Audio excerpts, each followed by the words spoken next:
Chapter 2006. But Xianxia did not think so. He felt that this plan was not right. But when he thought about how the 5 surnames and 7 hopes wanted to deal with his student, he understood. Moreover, the 5 surnames and 7 hopes were so powerful. This little plan should not be difficult for them, right? He comforted himself in his heart. He looked at Zhang Feng and asked, "Feng Zi, what do you think of this plan? If you have decided, I will not stop you. After all, the 5 surnames and 7 hopes were unkind to you first." Zhang Feng was still thinking about what his teacher had said. When he heard that his teacher did not stop him, he was overjoyed. "Thank you, teacher. Although this plan is a little extreme, it will take a long time to work. It is a gradual method, so teacher does not have to worry about anything." Xianxia nodded. He was originally worried about Feng Zi's safety, but when he heard this, he felt much more at ease. Li Shimin saw that Xianxia did not say anything. He quickly said, "Feng Zi, you said that marriage is not restricted to the 3 clans. What about the other 4 clans? Since they are restricted from marriage, then the situation you mentioned should not happen, right?" Zhang Feng nodded. Indeed, the 3 clans that are not restricted are unlucky. As long as they are internally digested, their population will definitely decrease sharply. As for the other 4 clans, as he spoke, he glanced at everyone with a malicious smile. "It is the method I just mentioned. Since these 4 clans are restricted from marriage, then the women in the clans can't not marry, right? At this time, the other clans will swarm over like flies smelling rotten meat. At that time, you can send people to instigate them. These 4 clans will definitely marry their women out." Hearing this, Li Shimin only had this thought in his mind.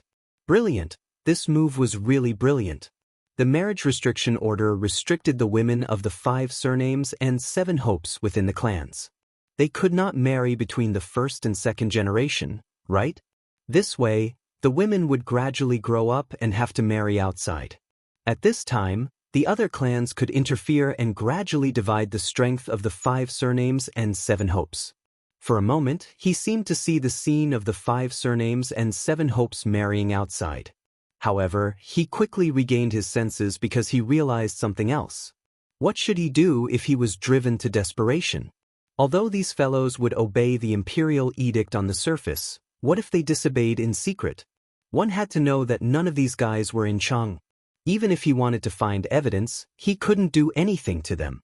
Moreover, even if they didn't obey, he couldn't do anything to them. He was a bit distressed.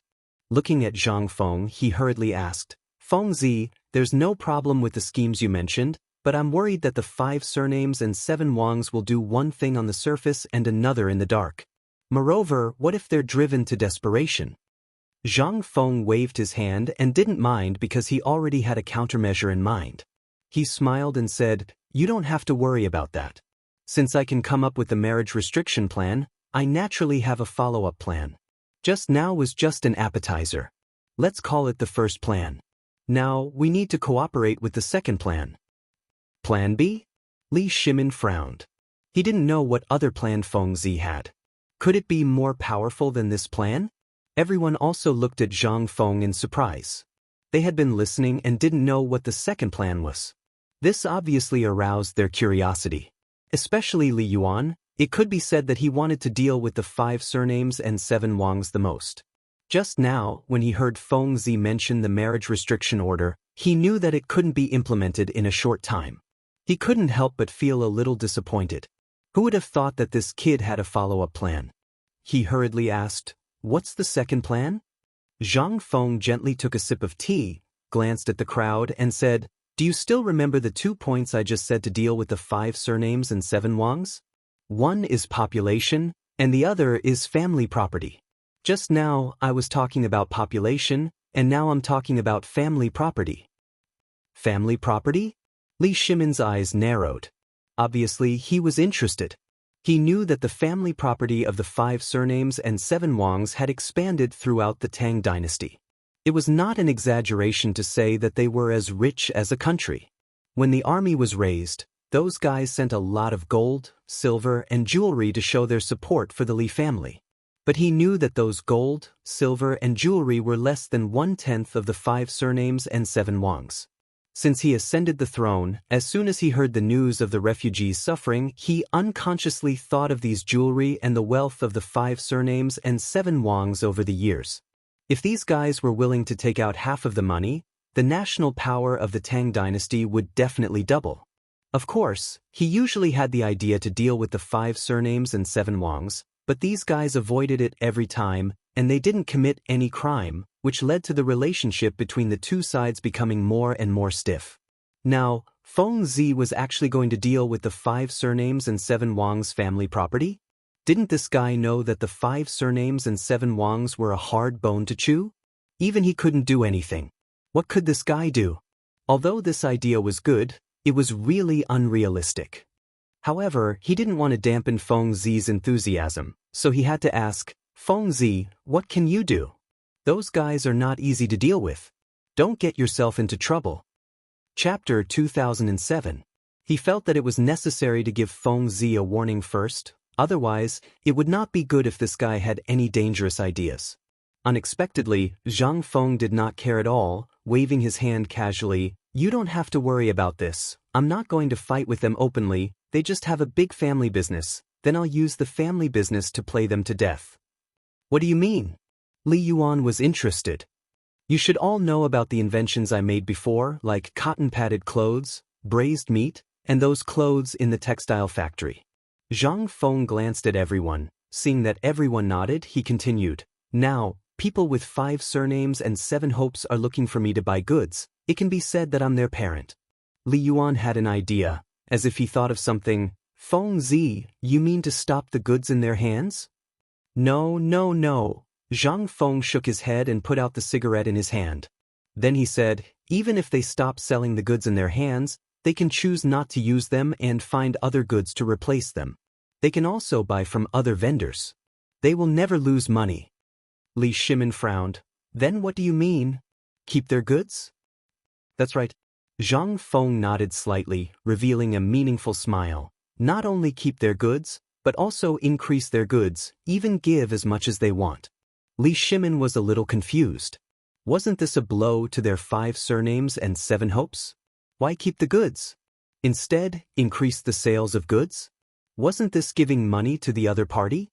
At this moment, he even felt that Feng Zi had really become a lunatic. However, when he saw the smile on Feng Zi's face, he felt that things were not so simple. There seemed to be something wrong, but he could not say what was wrong. In fact, everyone present had this feeling. They basically all knew Zhang Feng very well. Although this kid was usually unruly, he was more serious than anyone when he was serious. Saying this now, there must be some mystery. Therefore they chose to wait and see. However, Li Yuan could not sit still. He asked, somewhat puzzled, "Feng Zi, what do you mean by what you said just now? Why do you want to increase the goods of 5 surnames and 7 hopes?" Zhang Feng smiled.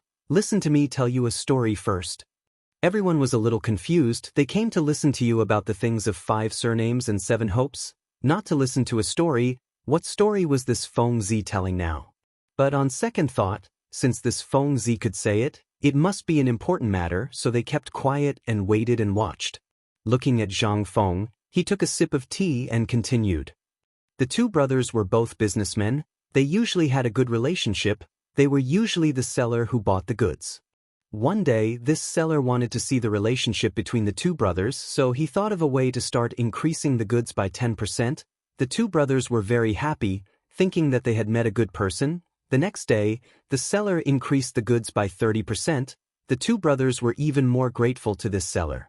On the 3rd day, the seller increased the goods by another 50%. The effect was naturally needless to say. The 2 brothers simply regarded the buyer as a sage, but on the 4th day, this seller only gave the goods to Big Brother, and gave 60%, not to Little Brother. Little Brother instantly felt that something was wrong, thinking that Big Brother bribed the seller to cut off his livelihood. Big Brother did not know anything, but still doted on Little Brother, so he gave half of his goods to Little Brother. By the 5th day, the seller still gave Big Brother the goods, not Little Brother. Little Brother felt more and more that something was wrong. In the beginning, I still gave some face to Big Brother. Later on, I directly questioned Big Brother. Big Brother naturally did not know anything. At this time, the seller came and said that only one person could buy his goods in the future. Little Brother instantly understood something. It was all Big Brother's doing. The two brothers broke off their relationship. Seller? Two brothers? Li Shimin frowned and relaxed sometimes. He kept feeling that Feng Zi's words were not just on the surface. There seemed to be something else hidden, but he could not think of anything for a while. Seller? He repeated in his heart again. Suddenly, he understood something. Wasn't the seller Feng Zi? Then these two brothers were the 5 surnames and 7 hopes. Could it be that Feng Zi was preparing to use this method to deal with the 5 surnames and 7 hopes? He hurriedly said, Feng Zi, what you meant just now was that you are the seller, and the two brothers are the 5 surnames and 7 hopes. Everyone present was smart. Upon hearing this, they instantly understood. Feng Zi wanted to use benefits to divide the 5 surnames and 7 hopes, but would the 5 surnames and 7 hopes be so easily fooled? They all looked at Zhang Feng, trying to find an answer from him. However, they saw Zhang Feng smile faintly, looking at Li Shimin. You are the boss, your brain is good. Yes, that is my idea. Now I am providing all kinds of supplies to the 5 surnames and 7 hopes. There are silk, cotton-padded clothes, food, and other necessities. If I suddenly increase the supplies to one of them, think about it, what would the other families think? Chapter 2008. Li Shimin narrowed his eyes and thought for a while before saying, if it's just the beginning, it shouldn't have any effect. At most, they'll just come and ask. But if it goes on for a long time, it will inevitably cause that young master's dissatisfaction. That's right. Zhang Feng nodded, took a sip of tea, and said, let them be dissatisfied. At the beginning, there may not be any effect, but after a long time, they will definitely come to question me. Speaking of this, he sneered, and I will avoid meeting them and not reveal any information. If they can't get any information from me, they will suspect that person. In this way, won't the conflict between the two sides arise? That's right. The corners of Li Shimin's mouth rose. Obviously, he was very satisfied with this plan. But soon, he seemed to have thought of something and his expression changed. There is a conflict. But the people of the 5 surnames and 7 hopes are not stupid. They will not shed all pretense of cordiality because of such a small matter. After all, their businesses are still very big. This is nothing at all. Zhang Feng nodded and said with a dignified expression, you are right. The 5 surnames and 7 hopes are not fools. They will not be so easily fooled. That's why I just said to give them benefits first. First, give them more goods, give them as much as they want. Once they taste the sweetness, then suddenly reduce one of them. This will cause them to have a conflict. Moreover, not only this, but also use other methods to break up their forces. What methods? Li Shimin asked subconsciously. Rumors. Zhang Feng sneered. The 5 surnames and 7 hopes seem to love each other like a family, but secretly, who can guarantee that they are not scheming against each other? That makes sense. Li Yuan's eyes were half narrowed, and he stroked his sparse beard. Because Feng Zi's words just happened to speak to the bottom of his heart. Indeed, the 5 surnames and 7 hopes were usually very harmonious, but secretly, they did not do little shady business. Although it was said that they supported each other and loved each other, every time when it came to dividing huge benefits, they would often see through the facade. However, this was often a quarrel between the younger generation of the clan.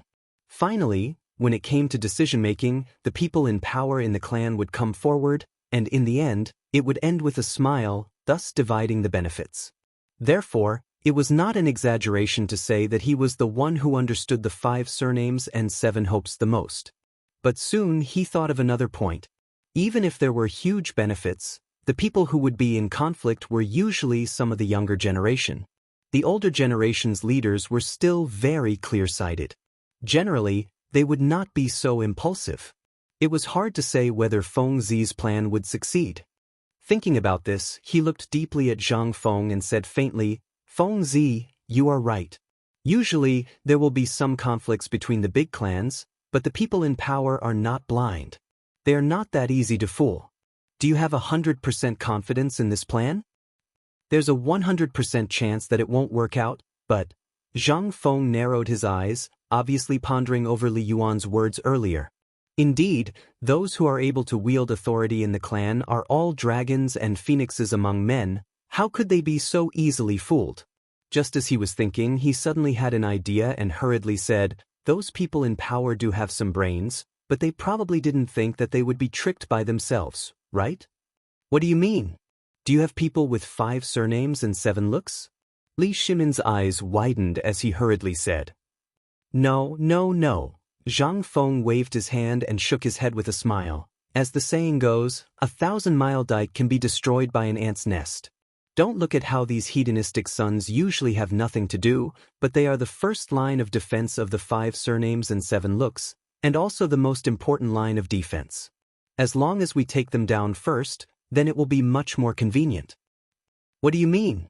You want to deal with the hedonistic sons of the 5 surnames and 7 looks first?" Li Shimin looked at Zhang Feng, somewhat in disbelief. Because in his opinion, since Fengzi wants to take action from the population and industry, then what's the use of dealing with hedonistic sons? But unexpectedly, Zhang Feng did not care at all, and smiled. "That's right, I just said, we have to take action from the population and industry first. The breakthrough of population is those hedonistic sons, because they are the younger generation of the 5 surnames and 7 looks. The inheritance of the 5 surnames and 7 looks is basically on them. If we can instigate 1 or 2 of them, then for us, it is still very effective." Hearing up to here, Li Shimin finally understood.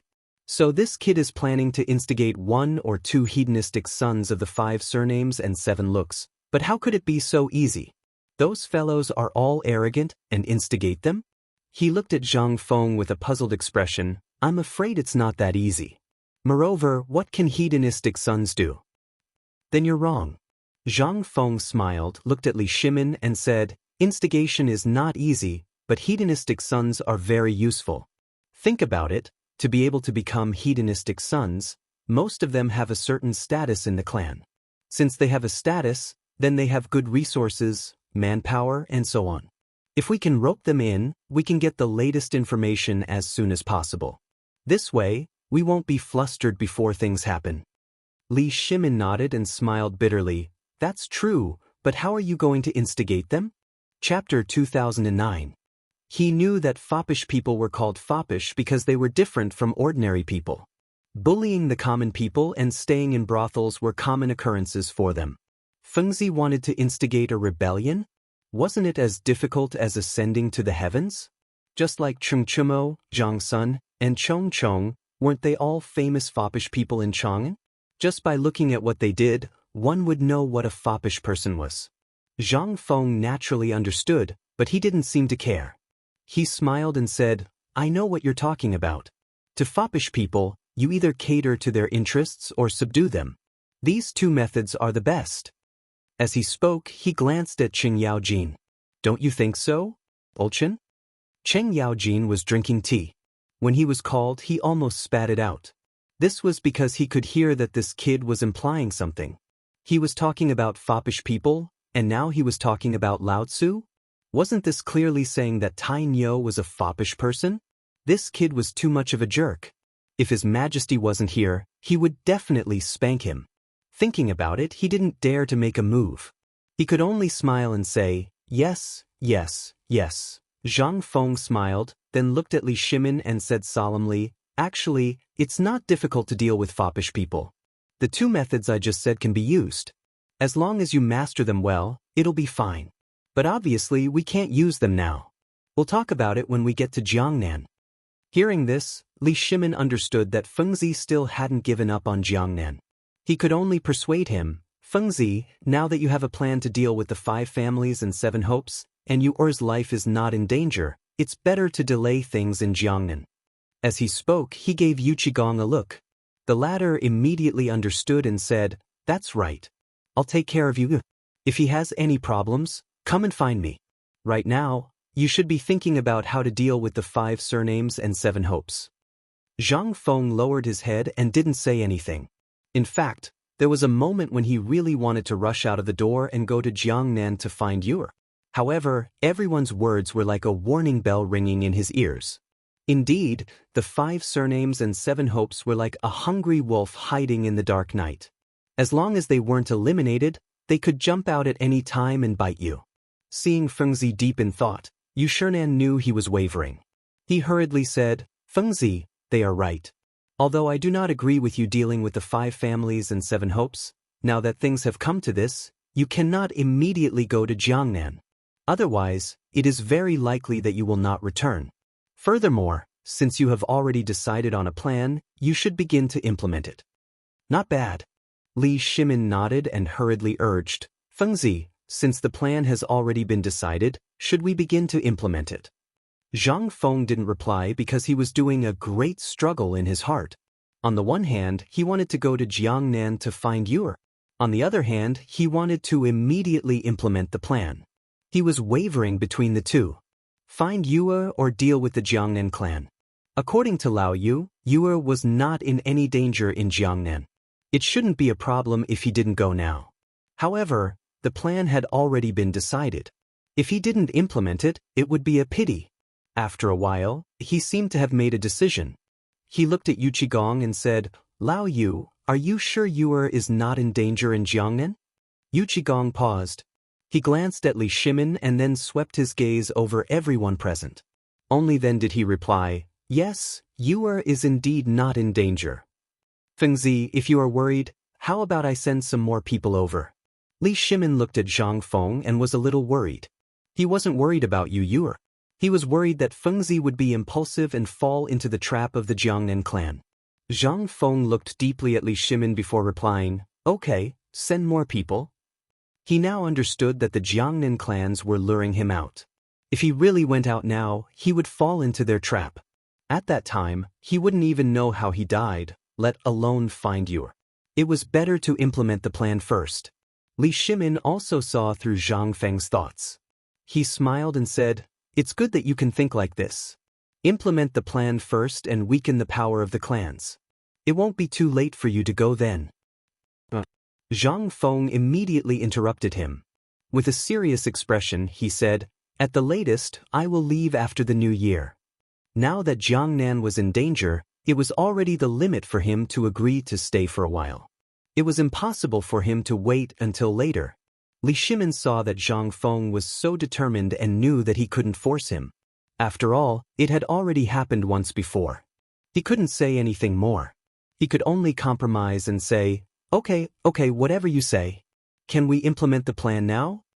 Zhang Feng nodded and said with a gloomy expression, "Yes, it should be implemented. Lao Li, go find Lord Zhang's son and tell him about the marriage restriction order." "What about the restriction of supplies you mentioned?" Li Shimin asked without thinking. "Naturally, this will be implemented together." Zhang Feng's eyes turned. After a while, he said, "I will do this. You don't have to worry about it." Chapter 2010. Li Shimin nodded and did not ask any more questions. He believed in Fengzi. As long as Fengzi was involved, there was nothing that could not be done. He was not worried about Fengzi's safety. Instead, he was thinking about the marriage restriction order. At that time, he, Zhangsun Wuji, Wei Jing, and the others had discussed for a long time without coming to a conclusion. He did not expect Fengzi to point it out in a few words. He was a little embarrassed. However, he still admired Fengzi's strategy.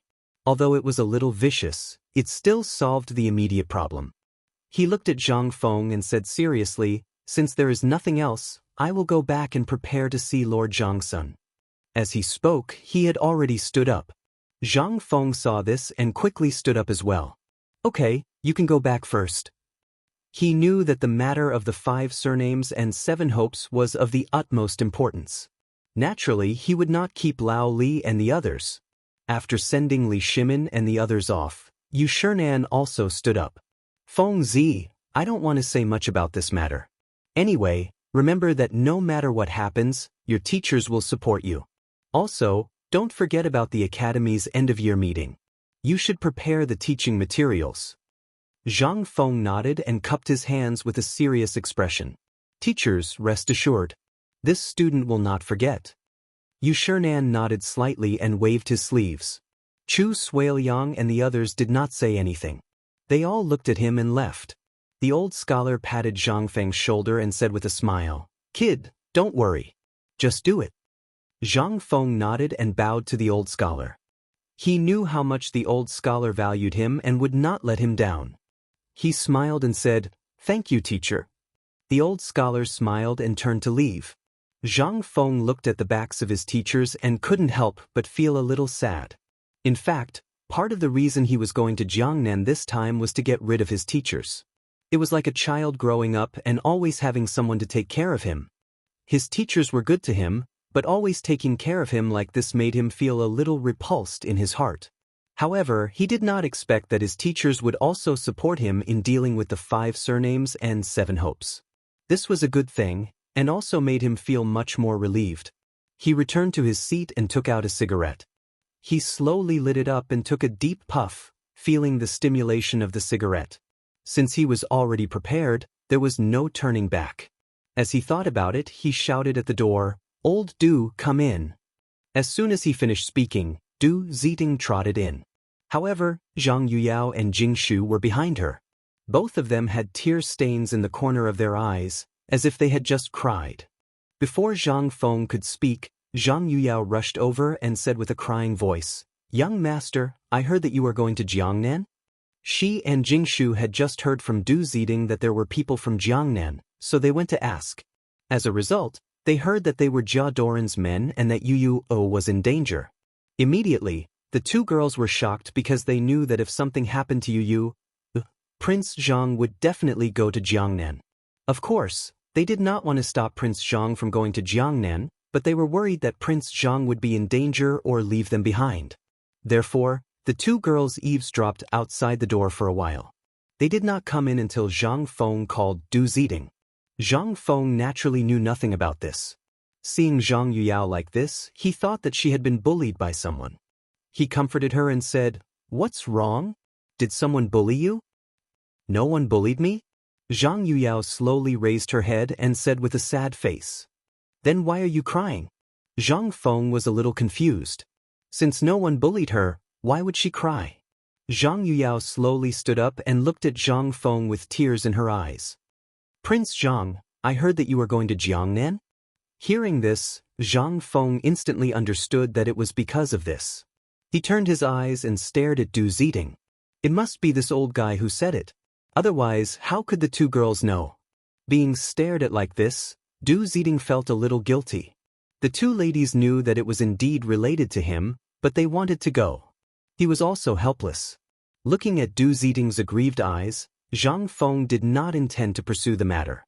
After all, paper could not wrap fire. The 2 girls would know sooner or later. He had to choose to confess. "Yes, I am going to Jiangnan, but not now. You don't have to be like this." Hearing this, the mood of the 2 girls was a little better. Jing Shu stepped forward and said, "Young master, when are you going to leave?" "After the new year." Zhang Feng glanced at the 2 girls and his face was a little bad. "I still have a lot of things to deal with now. I can't leave for a while." Jing Shu turned to look at Zhang Yuyao. The 2 girls exchanged a look, then looked at Zhang Feng and said, "Young master, can you take us with you when you go?" Zhang Feng did not immediately answer because he was a little hesitant. He did not want to take the 2 girls. If he said it now, it would definitely make them sad. But if he took them with him, it would be very dangerous in Jiangnan. If he went, it would not be easy to protect the 2 girls. Chapter 2011. However, he had promised the 2 girls before. If he said that he didn't bring them along now, he would feel that he was going back on his word. Jing Shu seemed to have seen through Zhang Feng's difficulties and said with a pleading look, "Young master, can you bring us along?" "Yes, young master." Zhang Yuyao also went forward to plead. She didn't care if Prince Zhang was looking for you. She only cared that Prince Zhang didn't abandon her. Zhang Feng was a little helpless. He was worried about the danger if he brought the 2 girls along, but he felt sorry for them if he didn't bring them along. Just as he was hesitating, a guard passed by the door. He instantly had an idea. These guards used to be soldiers. If he brought them along, they might be fine. Even if there was danger, they should be able to stand on their own. If he trained the guards according to the training methods of the special forces in the future, coupled with the resources of the forge, they might become a special force. Thinking of this, he looked at the two girls. I can bring you along, okay? The two girls were overjoyed and almost jumped up. They hurriedly said, Thank you, young master. With that, Jing Shu pulled Zhang Yuyao out of the door. We won't disturb young master anymore. We'll leave first. Since Prince Zhang had already agreed, there was no need to stay any longer to avoid angering the young master. Moreover, the young master seemed to have something to say to the butler. Sure enough, after the two girls left, Zhang Feng looked at Du Ziting with a gloomy face. Old Du, did you tell them that I was going to Jiangnan? Du Ziting's face immediately fell. He hurriedly explained, Master, it wasn't me. They saw Huan Yan and guessed it themselves. Enough. Zhang Feng waved his hand and didn't intend to pursue the matter. Instead, he looked at Du Ziting with a serious face. Old Du, how is the situation with the Jiangnan clans and the 5 clans and 7 hopes buying from us these few days? These words seemed to have touched Du Ziting's heart. He raised his head and smiled like a Maitreya Buddha. Master, to tell you the truth, those clans are all buying from us. They want a lot every day. Now, the supply is a little short of supply. Not only that, they want us to give them a little more every day. All right. Zhang Feng was overjoyed, but a trace of coldness flashed in his eyes as he sneered, From tomorrow onwards, give them 10% more every day, and 20% more the day after tomorrow, no less. Du Ziting was a little confused. Didn't Master hate the Jiangnan clan and the people of the 5 surnames and 7 hopes? Furthermore, there was quite a bit of enmity between them. Even if they had business dealings, they were very careful and gave them the least amount. Why would they increase the amount of goods this time? This was a little illogical. Thinking about it, he asked with a puzzled expression, Master, didn't you hate those clans the most in the past? He had also given very little goods, so why did he suddenly want to increase it? At this point, he suddenly realized that he had said too much, so he stopped and looked at the old master. However, when he thought about how the old master wanted to increase the contact between the clan and the clan, he was extremely anxious in his heart. He looked like he wanted to say something but hesitated, which made people very angry. From the words just now, Zhang Feng already knew what the butler meant, but the plan had already been set, so he naturally would not give up. He said with a resolute face, Old Du, I know what you mean. You are just worried that the clan will become bigger. Don't worry about this. If you want a person to die, you must first make them crazy. This time, I will make them crazy first. You just need to do as I say. Du Ziting frowned slightly. Although he could not understand Master's thoughts, he deeply knew that as long as Master was right, and most importantly, Master had a grudge with the clan, he could not let him go. After thinking about it, he nodded and said, Yes, Master. Then I will go and inform them now. With that, he turned around and prepared to leave. But Zhang Feng waved his hand to stop Du Ziting and said with a serious face, Right now, how many guards are there in the manor? Du Ziting's eyes rolled as if he was thinking about something. After a while, he said, There are 55 guards, 20 or so servant girls, 10 or so people in the kitchen, and some old women. Okay, I told you to say the guards, not the number. Zhang Feng unhappily interrupted Du Ziting. He glanced at the empty space outside the door and said, Immediately go and gather all the guards in the manor in the courtyard. I have something to announce. Although Du Ziting did not know what Zhang Feng was planning, he still nodded and left. Zhang Feng took out a cigarette from his waist, lit it, and followed the footsteps out. He stood in the courtyard, feeling the cold wind of the cold day. At this time, there was no more snow, but he still felt as if his face had been scraped by snowflakes, dry and cold and painful. He looked in the direction of Jiangnan, inhaling the cigarette, allowing the cigarette to stimulate his body, and gradually sank into his memories. I hope nothing happens to you in Jiangnan. If something happens to you, I will definitely not let the clan of Jiangnan go. I will definitely come to Jiangnan to find you. Wait for me. After this period of time passes, the clan will definitely become powder under my feet. Chapter 2012. Just as he was thinking, a shout pulled him back to reality.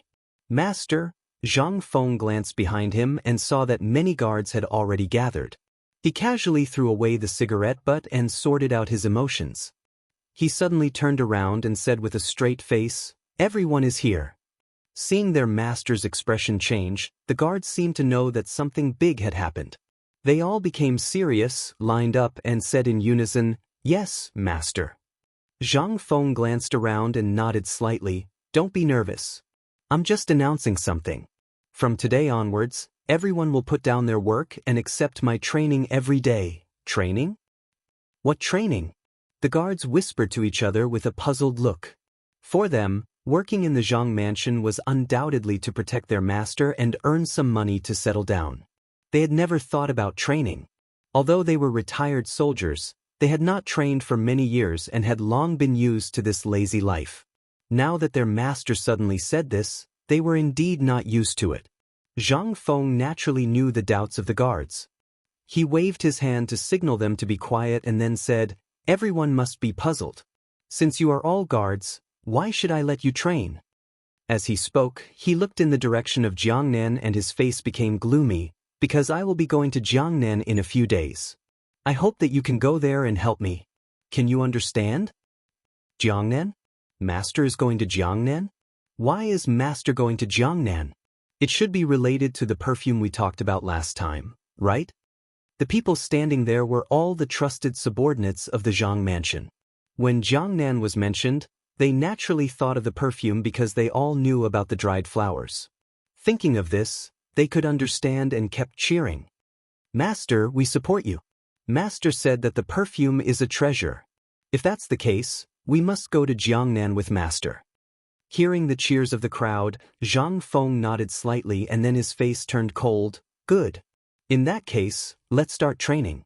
First, form a circle and run 50 laps around the courtyard." Hearing this, the guards felt guilty. Although they were retired veterans, they hadn't trained for a long time. Suddenly running 50 laps, their bodies might not be able to take it. But when they thought of helping their master in the future, they gritted their teeth and slowly ran in a circle.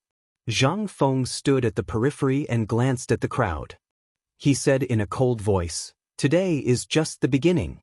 From tomorrow onwards, you will need to run 5 laps around Chang and city every morning, do 200 push-ups at noon, and then practice archery in the courtyard. At night, you will take turns to use the Shao Mountain gun." They felt that the whole day had been arranged so clearly that there was no time for rest. Although they didn't understand what push-ups were, when they heard that they had to run 5 laps around Chang and city every day, they felt their legs go weak. That was Chang and city, at least 20 kilometers. If they ran 5 laps, it would be 100 kilometers. They didn't need to run. Just hearing it was scary enough. What push-ups were there? He still wanted to practice archery? Practice the Shao Mountain gun? Their legs were a little weak. Just when they were about to plead with their master, Zhang Feng's voice sounded again. "Whoever can persist to the end today will be the leader of this team. You don't have to worry about not getting paid for training every day. In the future, as long as you participate in the training, you will get a bonus on top of your original salary every day." As soon as these words came out, the crowd was as if they had been injected with chicken blood. Their eyes turned red and even their running speed increased a lot. They weren't greedy for money, but they felt that the sound of money seemed to make their blood boil. Why did they want to be a soldier in the first place? Wasn't it for the title and money? Since they couldn't get the title, they could only get money. Besides, many of them had family members.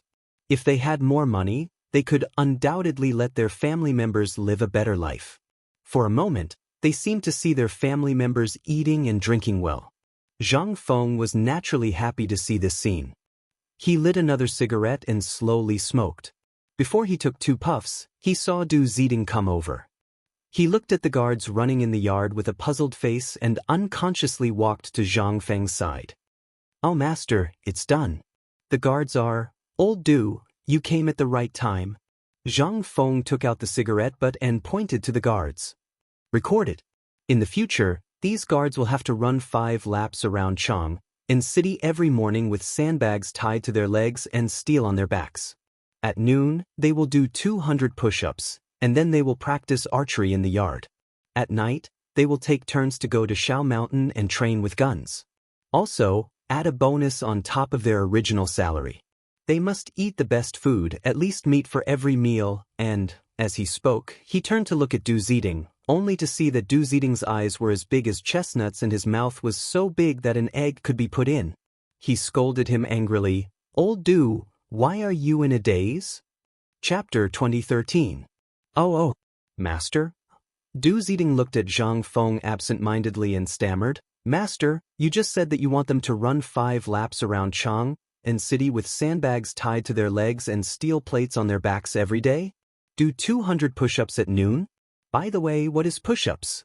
And practice archery? Aren't you afraid that these guys will be crippled?" "They won't."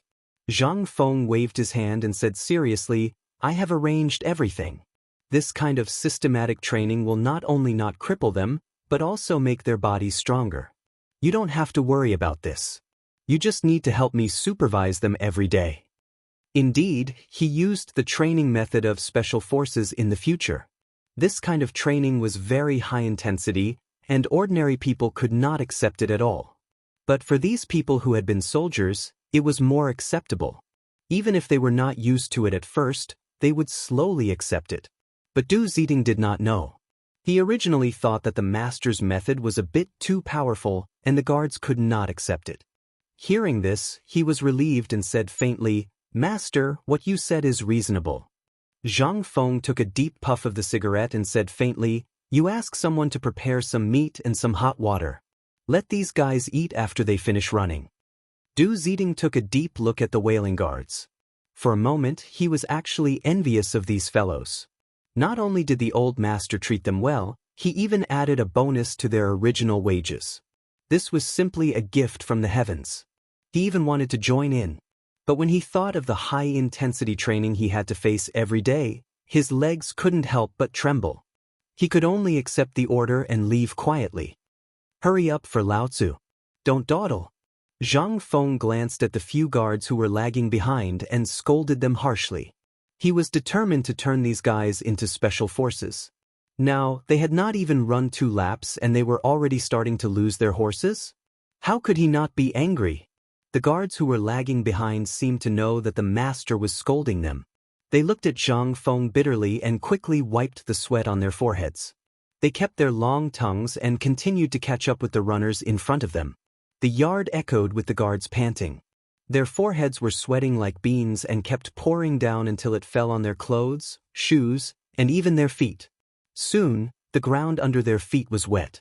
The sweat mixed with the fragrance of the soil, emitting a special smell. Zhang Feng's hawk-like eyes looked around at the crowd and kept shouting, 1, 2, 1, 2, 1. In the future, this will be your slogan. Every time you run, you must shout it. Your footsteps must follow the slogan. Start shouting now. 1, 2. Everyone was already half dead. How could they still have the strength to shout such a nonsense slogan? They stuck out their tongues, and their eyes were a little blurred, as if they were about to faint. Zhang Feng saw that no one reacted and was immediately furious. He was about to reprimand them, but unexpectedly, someone shouted, 1, 2, 1, 2, 1. He looked in the direction of the voice and saw a burly man who was running in front wiping the sweat on his forehead. He kept shouting as if he was using all his strength to shout. It was rough and loud. This person, Zhang Feng, was faintly influenced. He remembered that this person was often guarding the door, but he could not remember his name. He would have to ask later. Thinking about it, he looked deeply at the burly man and was about to say something to boost their morale. Unexpectedly, a series of chaotic howls sounded. The voices were made by all the guards. They were already half dead from exhaustion and did not have the strength to shout any slogans. But with the first person starting, it was different. It was as if a ball of fire was ignited in their bodies and they had no choice but to explode. Indeed, Zhang Feng's slogan had a basis, and it had a very strong attachment. As long as the first person took the lead, the people behind him would be infected, and all of them would involuntarily roar. This was equivalent to throwing a spark on a prairie. Originally, the flame was not very big, but it would gradually spread to the surroundings, and in an instant, the fire would become bigger. A single spark could start a prairie fire, and this was the most appropriate way to describe these guards. They did not even know how to open their mouths when their strength was about to be exhausted. In any case, since there was the first person, they would follow and shout. Gradually, their voices became more and more orderly and even louder. 1 2, 1 2 1. Waves of resounding and loud voices spread throughout the Zhang residence. The servant girls with sharp ears seemed to have heard something and screamed. They pulled their companions and gathered around. In a short moment, the courtyard was filled with servant girls watching. Wow, this is that Ning Xiao. His good friend is manly. Look, he is running in front. If you want to say he is manly, you have to look at Kong Shuang. Look at the bulging muscles all over his body. You can see it even through his clothes. Especially that master who is drenched in sweat. Wow, I can't take it anymore. Help me. Chapter 2014. Look, the two guys you just said were manly are about to be overtaken. Who is that? It's Chen Gang. He's about to take the first place. Wow, I declare that Qin Gang will be my idol from now on. Look at his muscles, tut tut tut. A large group of maids stood by the old pagoda tree and watched the guards. They pointed at them from time to time and kept commenting on the most manly guard in their hearts. Occasionally, when the guard turned his head, the maids immediately blushed and covered their faces with the handkerchiefs they had prepared, but they were unwilling to leave. It seemed that these maids had been prepared for this. They were a group of fujoshis. Fortunately, the Tang dynasty was open-minded and women had some freedom. In addition, this was the Zhang mansion. Otherwise, a great scholar would have come and scolded them harshly, which was a disgrace to the educated. Not only these maids, but the guards' roars also attracted Zhang Yuyao and Jingshu. However, they were not like the maids. Instead, they went to Zhang Feng and glared at Zhang Feng, as if to say that he only knew how to make trouble all day. Although they were a little angry in their hearts, their eyes were still focused on the guards. From time to time, they used handkerchiefs to cover their shyness. After all, such a scene was very rare, especially in this era. It was as difficult as climbing to the sky to see such a scene. On the other hand, when these guards saw that many maids were watching, they instantly seemed to have taken stimulants. Their faces turned red and their eyes popped out. One by one, they rushed to be the first, for fear that they would be looked down upon by the maids if they fell behind. There were even a few guys who rolled up their sleeves and deliberately showed their muscles as they ran. Immediately, the maids screamed again and again, and their pretty faces were almost bleeding. Especially those who were running in front. They were already sweating a lot, and their clothes should have long been soaked. If you want to get wet, then so be it. Why did you have to deliberately tear your clothes and let out wolf howls? It was as if you were deliberately showing off your muscles. However, to be honest, these guys who tore their clothes did have good figures. In any case, they used to be soldiers. Their muscles were glossy under the contrast of their sweat. Seeing this scene, a few more servant girls couldn't help but scream. They deliberately used their handkerchiefs to cover their faces. When the guards weren't paying attention, they secretly took away their handkerchiefs to take a look. It was as if this could give them great satisfaction. Zhang Feng was a little stunned. He did not expect that the appearance of these maids could stimulate the potential of these guys. Just now, they were half dead, shouting slogans as if they wanted to kill them. Now, when the maids appeared, each one of them was more powerful than if they had taken stimulants. Even the guy who was at the back of the team ran to the front, faintly overtaking the guy who was running in the first place. This was something he did not expect. However, it seemed that there were some benefits. At least it could stimulate the hormones in these guys' bodies, thus stimulating their interest in training. They would not have to train with a bitter face, otherwise, it would be boring. Thinking of this, he looked at the time. It was almost evening. Then he looked around at the crowd and shouted, "Now, there are 3 laps left. Whoever runs in the first place will be the leader of this team in the future." As soon as these words came out, some people were happy and some were sad. The happy guards thought that they originally still had a few laps left and wanted to show off their muscles in front of this group of infatuated maids. Now that the master suddenly said that there were 3 laps left, they could not show off their muscles. They could not help but feel a little depressed. However, after thinking about it, it seemed that it was not bad to be the leader if they ran first. Besides, There were maids here watching, so they could not drop the ball. Those who were sad were the guys who fell behind. Just now, they only cared about showing off their muscles in front of the infatuated maids. Now, they did not even know where they were falling behind. How could they win the first place? Everyone had different thoughts, but one thing had not changed, and that was to win the first place. Every man had a competitive heart, not to mention that they used to be soldiers. Their competitive hearts were more serious than ordinary people, especially now that there was a large group of infatuated maids beside them. This greatly stimulated the primitive power in their bodies. Their faces were red, the veins on their necks and foreheads were bulging, and their eyes were as big as chestnuts. They kept shouting as if they were cheering themselves on. Go, get the first place. I want to be the leader. I can't let the maids see it clearly. Go. With a burst of shouting, everyone kept moving their legs, wishing that they could cross the finish line in one step. The maids at the side also seemed to be infected. They kept screaming and waving the handkerchiefs in their hands, cheering for the men they believed in. Come on, get the first place. He-Quan, go. The screams spread throughout the entire Zhang mansion, and also into the ears of the guards. They instantly felt that the strength they had lost was restored. Their eyes were bloodshot, emitting a bloodthirsty light.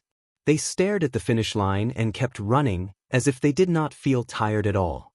Chapter 2015. Zhang Feng smiled. He was very happy to see this scene. It wasn't that he liked to torture these guys, but he felt that he had found the point where these guys would explode, and that was these servant girls. Just a moment ago, these half-dead people were like dead dogs, but when these servant girls appeared, each one of them seemed to have been injected with chicken blood. Each one was braver than the other. Wasn't this the point where these guys would explode? Admittedly, the servant girls were the point where the guards would explode, but they didn't have any malicious thoughts in their hearts. Everything was caused by their pride and competitiveness. The appearance of the servant girls greatly stimulated their competitiveness and pride, which made them display a more courageous side than before. However, although this was a good thing in a sense, these guys wouldn't drop the ball at a crucial time in the future, right? Thinking about it, if there was any danger, these guys wouldn't only save the woman and not the man, right? Hiss, it was a little scary just thinking about it. He had to find a chance to change these guys' bad habits. He couldn't let a woman scream and not stop the car. If that happened, it would be terrible. Just as he was thinking, a series of howls sounded. Zhang Feng's heart jumped. Could it be that something had happened? He suddenly turned around and saw a burly man half kneeling on the ground with both hands covering his face. He seemed to be crying, but also seemed to be laughing. In any case, it was the kind of half-crying, half-laughing appearance. This person, it seemed to be the He-Quan that the servant girls had called out. But why was this guy crying? His face darkened and he strode forward. Are you called He-Quan? Why the F***ck are you crying? There are no cowards in the Zhang residence. If you lose, you lose. If you cry again, get out of Lao Tzu's house. The man named He-Quan slowly raised his head when he heard this. The moment he saw Zhang Feng, he laughed again, but didn't say a word. He only cared about wiping the hot tears on his face. This made Zhang Feng's mind go blank. Why the F***ck are you talking? Are you dead? He-Quan hurriedly nodded, still smiling. Old master, didn't you just get first place? What's there to be proud of? He glared at He-Quan and then looked at Zhang Feng. Master, this old man suddenly sped up when I wasn't paying attention and overtook me. I was supposed to be in first place. Master, please approve. I want to fight him one-on-one. Hearing this, Zhang Feng finally understood. He-Quan had gotten first place, and this burly man had gotten second place. He was unhappy and wanted to settle the score now. It was laughable. They were all members of the Zhang family, and yet they still wanted to fight until their faces were red. If word of this got out, where would Lao Tzu put his face? However, he still had to ask about the dispute of the first place. He turned to look at He-Quan and said seriously, He-Quan, did you sneak away when this guy wasn't paying attention? He-Quan's face flushed red, feeling as if he had been wronged. He tried his best to explain, Master, when Song Tai was running just now, he looked at the servant girl and even showed off his muscles. He-Quan, you're bullshitting." Song Tai's face was red, and his eyes bulged.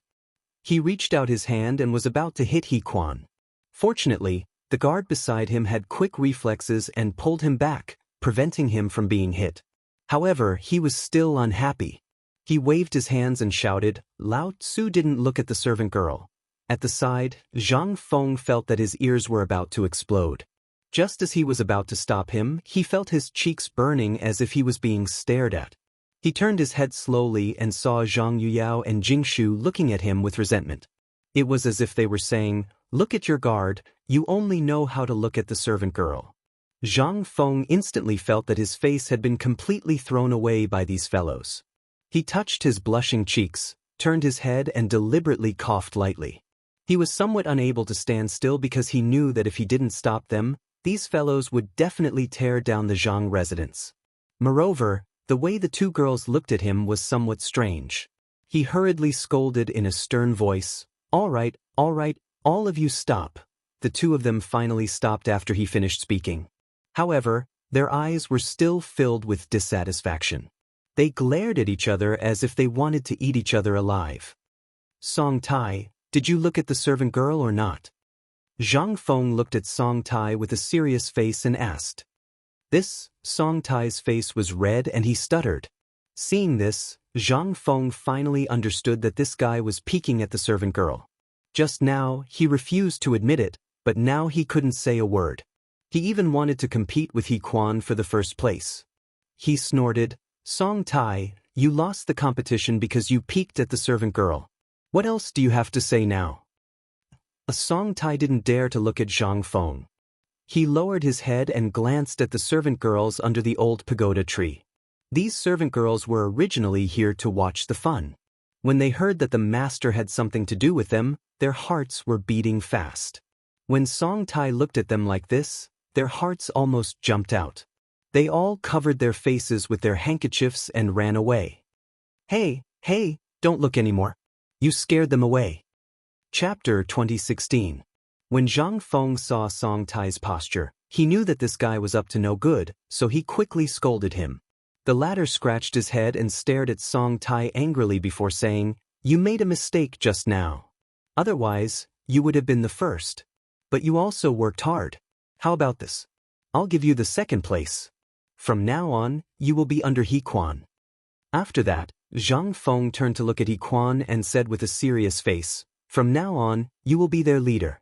You will take orders from me directly. Song Tai will be the second leader. You two should not have any more disputes." He Quan originally wanted to be the first.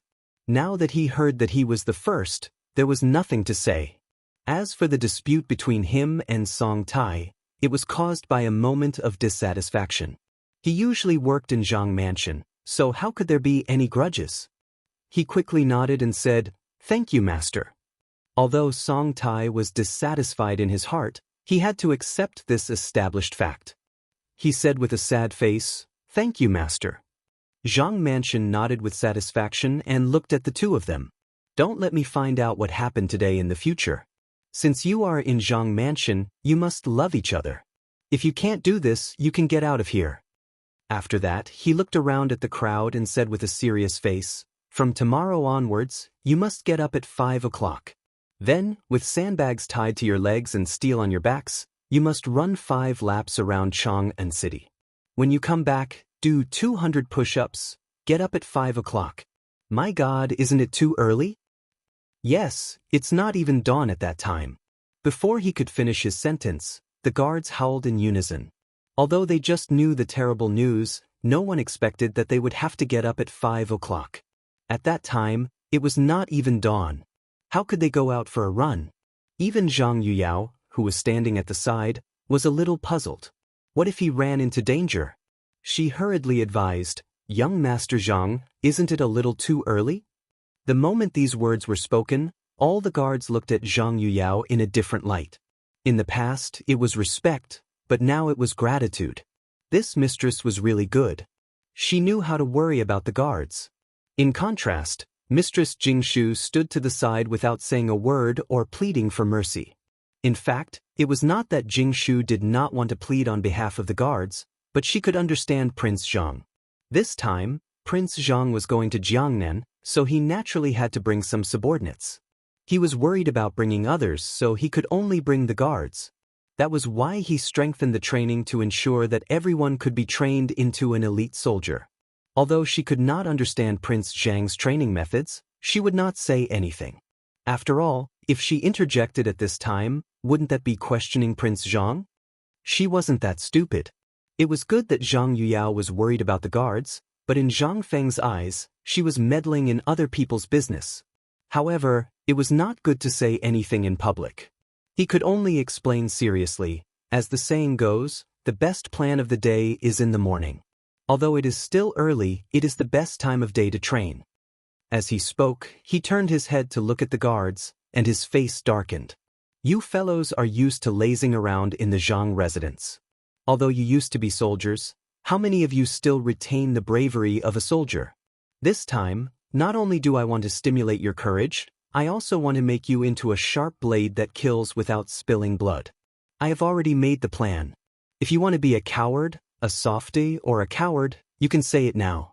I will not force you. Those who withdraw from the plan can still work in Zhang manner. Indeed, in the past, these people had been among the top men in the military camp, and the famous Guanzhong men. But once they came out of the military camp, they became lazy. Even if they were not like normal people, they likely had thrown their previous training to the back of their minds. This time, he wanted to stimulate these people's courage on the battlefield. Clearly, these words seemed to be effective. The guards seemed to have been poked at their sore spot. Their recovered eyes bulged again, and the tendons on their necks bulged again. Because of what Old Master had just said, none of them wanted to be a coward, a softy, or a coward. Normal people from Guanzhong would not be able to bear these words, much less these people who had once been soldiers. At this time, they seemed to feel their blood boiling. Their buried souls were waking up. We are not cowards. We want to train, we want to be the strongest. The guards tacitly raised their right fists. Their eyes were red, and they kept shouting. Zhang Feng smiled proudly because he saw what he wanted to see most. Although these guys just shouted a few times, he knew that this might be the key to open the depths of their souls. These guys were finally going to show their fiercest side. His face darkened. He looked around at the crowd and said sternly, "Very well. Since you want to be the strongest, then train according to my method. I promise that you will be reborn in a week and become the bravest warriors of the Tang dynasty. Although you are retired soldiers, you are not bad at all. In my heart, you are the strongest." Chapter 2017. The strongest one, the strongest one. The eyes of the guards were red, and the veins on their necks were clearly visible. This was a declaration that belonged to the retired soldiers. Their blood was boiling, and when they thought of the last words of their dead comrades, they felt as if they had endless energy in their bodies. Zhang Feng smiled with satisfaction and waved his hand to signal everyone to be quiet. Well, I've told you the plan just now. I believe you are hungry, right? Old Du has prepared meat and bathwater for you. Go and take a bath. Thank you, Master. Oh, take a bath. Everyone cheered, and their faces were full of excitement after the vow. They wiped the sweat on their bodies and walked to Du Ziding's residence. But at this time, someone shouted, "Master, what is the push-up you just said?" This voice instantly attracted everyone's footsteps. They stopped and looked at Zhang Feng with a puzzled face. Yes, just now the master only said to do push-up, but he didn't say what it was. How could they do it? Even the two women looked at Zhang Feng with a puzzled face. They thought they were experienced and knowledgeable, but they really didn't understand what push-up was.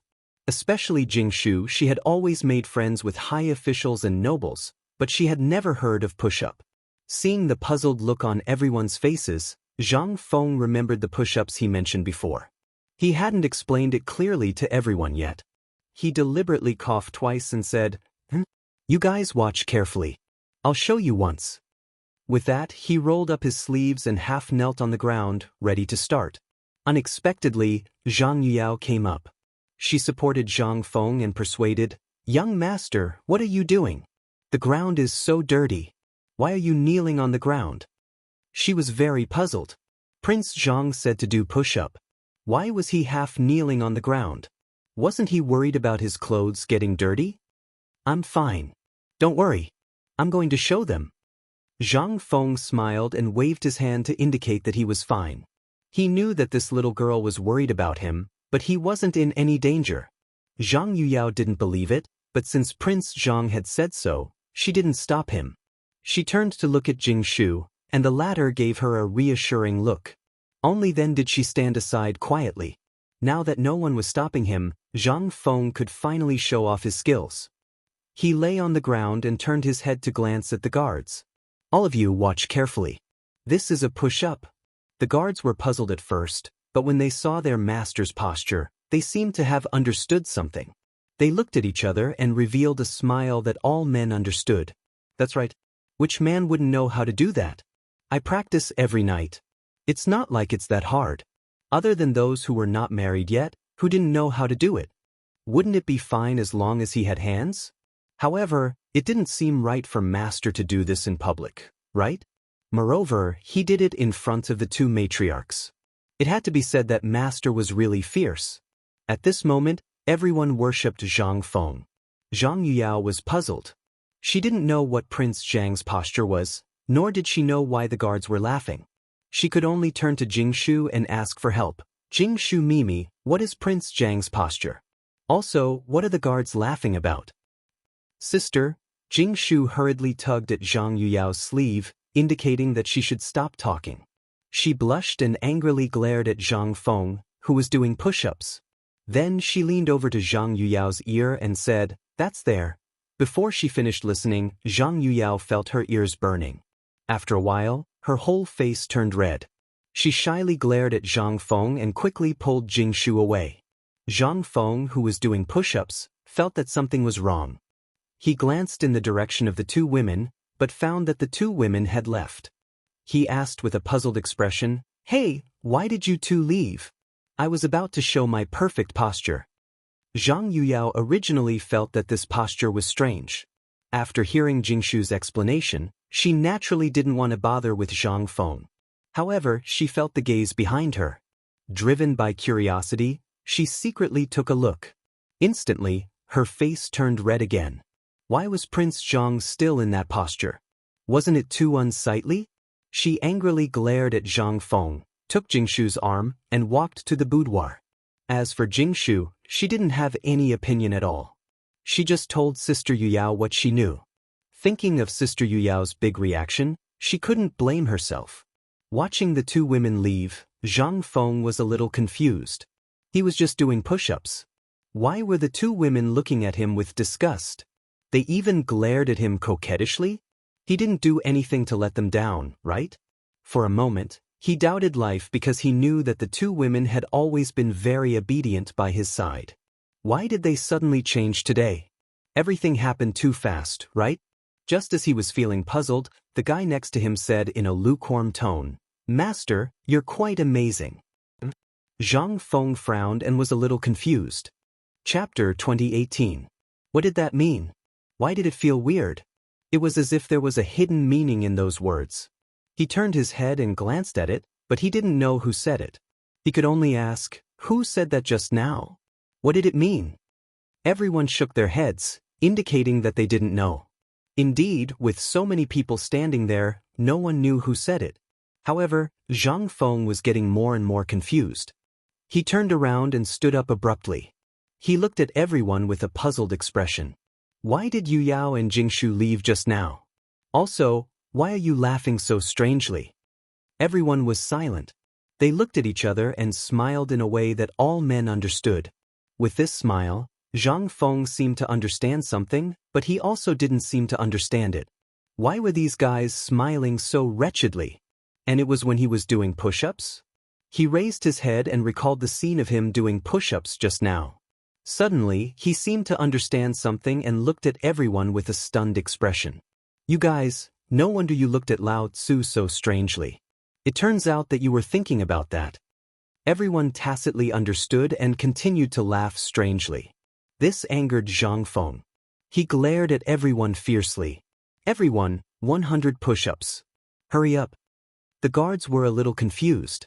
Wasn't the master fine just now? Why did he change his expression so suddenly?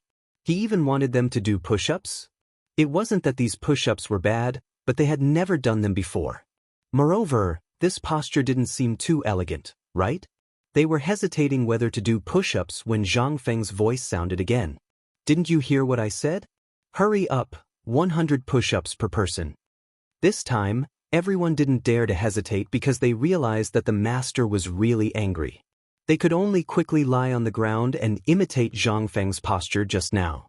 Although they weren't used to it at first, after 1 or 2 push-ups, they felt very comfortable, as if all the meridians in their bodies had been opened up. Yiquan looked at Zhang Feng excitedly and smiled. Master, your push-ups are amazing. Damn it, you still have the face to smile? Zhang Feng turned his head and glared at Yiquan. His eyes were about to spit fire. You bastard, make 200. You're not allowed to eat until you're done. Then, as if he was still angry, he turned his head and glared at Song Tai. And you bastard, were you just laughing at Lao Tzu? Song Tai was stunned. Just as he was about to explain that he didn't say anything, Na Cheng thought of Zhang Feng's thunderous voice and said, make 200 of them too. If you don't finish them, you're not allowed to eat. In an instant, Song Tai felt that his life had fallen into a dark phase. He turned his head and glared at Yiquan. If it wasn't for this brat, he might not have been implicated. Yiquan felt Song Tai's burning gaze and turned his head to look at him. He could feel Song Tai's anger, but he was also a victim. He also felt wronged. He could only give Song Tai a comforting look. He didn't care whether Song Tai accepted it or not. With a bitter face, he did push-ups. Zhang Feng, with his hands behind his back, glanced at everyone angrily. You guys actually dare to make fun of Lao Tzu? It seems that the training given to you is still too little. Tomorrow, you'll run 3 more laps in Chang'an City. Hearing this, everyone's legs trembled. 3 more laps? That would be 8 laps. Wouldn't they be exhausted? Song Tai looked at Zhang Feng with a pleading face. Master, you can't run 8 laps when you wake up at 5 in the morning. Do you want more? Speak if you want, don't stop doing push-ups. Zhang Feng glared at Song Tai and raised his head. He seemed to be thinking about something. After a while, he revealed a malicious smile. You're right. I can't run 8 laps when I wake up at 5 in the morning. Hearing this, Song Tai was delighted. He thought to himself that there was hope. Everyone looked at Zhang Feng with a happy face. They wondered if they should reduce the number of laps. Just as they were daydreaming, Zhang Feng's face changed. His thunderous voice sounded again. If I can't run when I wake up at 5 in the morning, then I'll wake up at 5 in the morning. Anyway, I can't miss any of the 8 laps. As he spoke, he turned his head to look at Yiquan and Song Tai. He revealed a malicious smile. Yiquan, Song Tai, you two supervise. If there's 1 less lap, the 2 of you will run 10 laps each. Hearing this, Yiquan and Song Tai's hearts skipped a beat. Although they enjoyed the treatment of being a leader, they didn't expect the punishment to be so severe. However, thinking about it, when they were in the military camp, the treatment was worse than this. Master's punishment was considered good. After thinking about it, the 2 of them could only bite the bullet and reply, Yes, Master. Zhang Feng nodded. He turned around and glanced at everyone. With a serious face, he said, Don't think that I'm bullying the weak by making you train. I'm doing this for your own good. At the same time, it's also for my own good. After you retired from the military camp, your muscles and bones have been lazy. This training is to let you pick up the pride of the past. Also, during the time when I go to Jiangnan in the future, I need you. Chapter 2019. These words could not be considered impassioned or even motivating, but in the ears of the guards, they became a declaration. Indeed, they had all been soldiers. After leaving the military camp, their lives were more or less lazy, but this was not what they wanted. The environment was like this, and they had no choice. Now, since the old master was interested, how could they let him down? Which retired soldier did not want to return to their former glory? There was no one who did not want to, including them. Furthermore, in the future, they would go to Jiangnan to protect the old master. Thinking of this, waves of energy seemed to burst forth from within their bodies. Thus, at this moment, their hearts seemed to resonate. Their eyes were red as they said in unison, "Yes, old master." Zhang Feng nodded in satisfaction. He had finally managed to ignite the spirit of this group of people. This way, he wouldn't have to chase after them and force them to train in the future. This was because he knew that the self-discipline of soldiers was very strong. As long as there was a good start, the next step would be a continuous cycle that couldn't be stopped. After the rising passion, Zhang Feng waved his hand to indicate for everyone to leave. After running for so long, this group of people had long been hungry. As expected, when they received the old master's order to disperse, these people were like hungry tigers hunting for food, heading straight for the kitchen. If it was not for the meat prepared for these people earlier, the kitchen would probably be in chaos. Zhang Feng actually liked to see this kind of scene because the more lively the guards were, the less dangerous it would be to go to Jiangnan in the future. This was undoubtedly a good thing. As for how much these people could eat, was this not a small matter? Could the Zhang mansion be eaten by these people? The weather in Guangzhou was like a baby face, changing quickly. The sun had just set in the west, and in a short while, it was dark. There was not much activity at night, so Zhang Feng burrowed into his blankets and did not care about anything. In any case, those people were managed by He Quan and Song Tai, so there should not be any problems. Furthermore, if there was a problem, he would find those two people. The originally dry air soon became moist, and a large amount of fog rose up, covering this 1,000-year-old ancient capital with a mysterious veil. Of course, the Zhang residence was no exception. The entire residence seemed to be wrapped in fog. Except for the few bright lanterns, the entire residence seemed incomparably mysterious. The servant on night patrol paced back and forth in the manor with a lantern in his hand.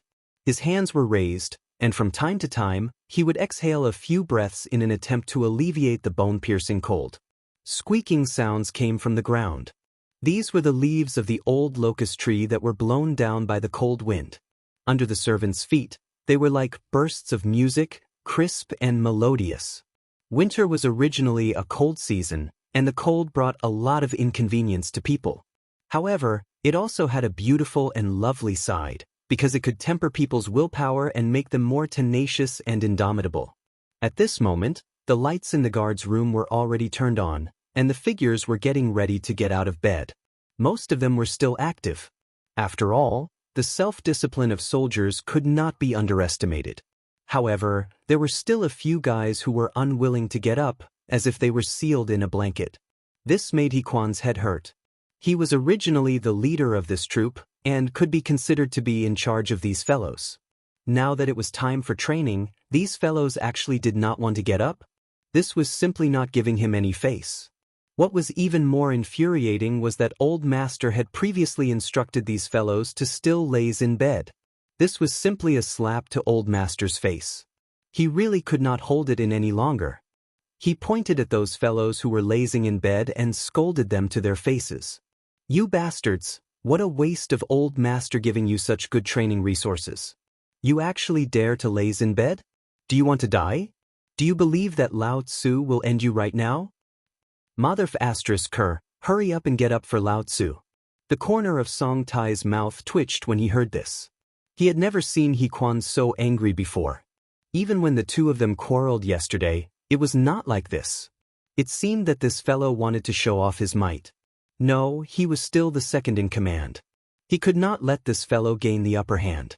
As he thought about this, he glared at those fellows who were lazing in bed and started scolding, "You bastards, hurry up and get up for Lao Tzu, do you hear me?"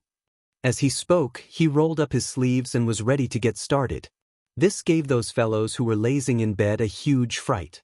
They originally wanted to laze in bed for a while and get up immediately. After all, they did not dare to disobey Old Master's orders. Moreover, they were also soldiers, and this was common knowledge. Who would have thought that these two leaders would turn hostile and still want to get started? They could only hurriedly beg for mercy. "Get up immediately, get up immediately. Leaders, please don't be angry." As they spoke, everyone hurriedly got up from their beds. They quickly put on their clothes and stood in a row. It was unknown whether they were preparing to scold them or to admit their mistakes. Seeing this, He Quan smiled slightly. He secretly felt a burst of joy. He secretly praised himself for his might, but his face was stern. He swept his gaze across everyone and said in a thunderous voice, "You fellows, it seems that you are used to lazing around. It's the first day of training and you are already lazing in bed. Is it because Old Master is not here that you are slacking off?" Chapter 2020. Everyone looked at He Quan with hidden bitterness. They wanted to say something but hesitated. They wanted to explain that it was still early, but on second thought, this explanation didn't seem to be of much use, so they simply didn't say anything. But in He Quan's eyes, it was different. He thought they were not satisfied, so he said sternly, "Don't King cover it up. Now that Old Master is not here, I will give the order on behalf of Old Master." Because Yurong, Wen Jindo, and the others were lazing in bed, everyone will be doubled. As the leader personally appointed by Old Master, he naturally had to take responsibility. This point, he knew from the first day he entered the military camp. When the superior was not around, the subordinates had to take full responsibility. Now Old Master was the superior, and he was the subordinate. Now that the subordinates made a mistake, naturally everyone would be punished. He was no exception. This was the consciousness of a soldier. Everyone present used to be soldiers, so they naturally knew this. They usually played around and even joked with Old Master, but at this moment, they all became serious. Because they knew that Old Master had created these powerful training methods for them. They could not let him down. Moreover, they also knew that in the future, they would go to Jiangnan to protect Old Master. Therefore, at this moment, they seemed to resonate with each other. Without exception, they became serious. No one complained about He Quan's punishment, because this was their collective honor. If one person made a mistake, everyone would be punished. Even Song Tai, who had always been prejudiced against He Quan, was shocked at this moment. He realized that he could not recognize this guy. Don't be fooled by his usual sloppiness. At the critical moment, he was like a different person. He had the demeanor of a general. He even felt that he was not as good as this guy. He Quan did not know that this enemy would praise him. He glanced at everyone seriously and shouted, "Everyone, let's go. Start running around Chang and city." As soon as these words came out, everyone's body shook. They felt as if their former glory had returned. At this moment, it was as if they were in the military camp. Their eyes bulged, and they shouted in unison, "Yes." As soon as they finished speaking, they all ran out of the door. Dong dong dong. The orderly footsteps echoed throughout the Zhang mansion, attracting the attention of the guards who were patrolling at night. They looked at the guards with admiration. In fact, they wanted to join in yesterday, but they knew their physical fitness, so they could only watch and sigh. The sound of footsteps gradually faded away. The guards had already left the mansion. At this time, the sky was just beginning to brighten, and the air was filled with a thick fog. It was impossible to see a person clearly from a mile away. However, the guards did not give up. They shouted and ran towards Chang and Main Street despite the dampness on their bodies.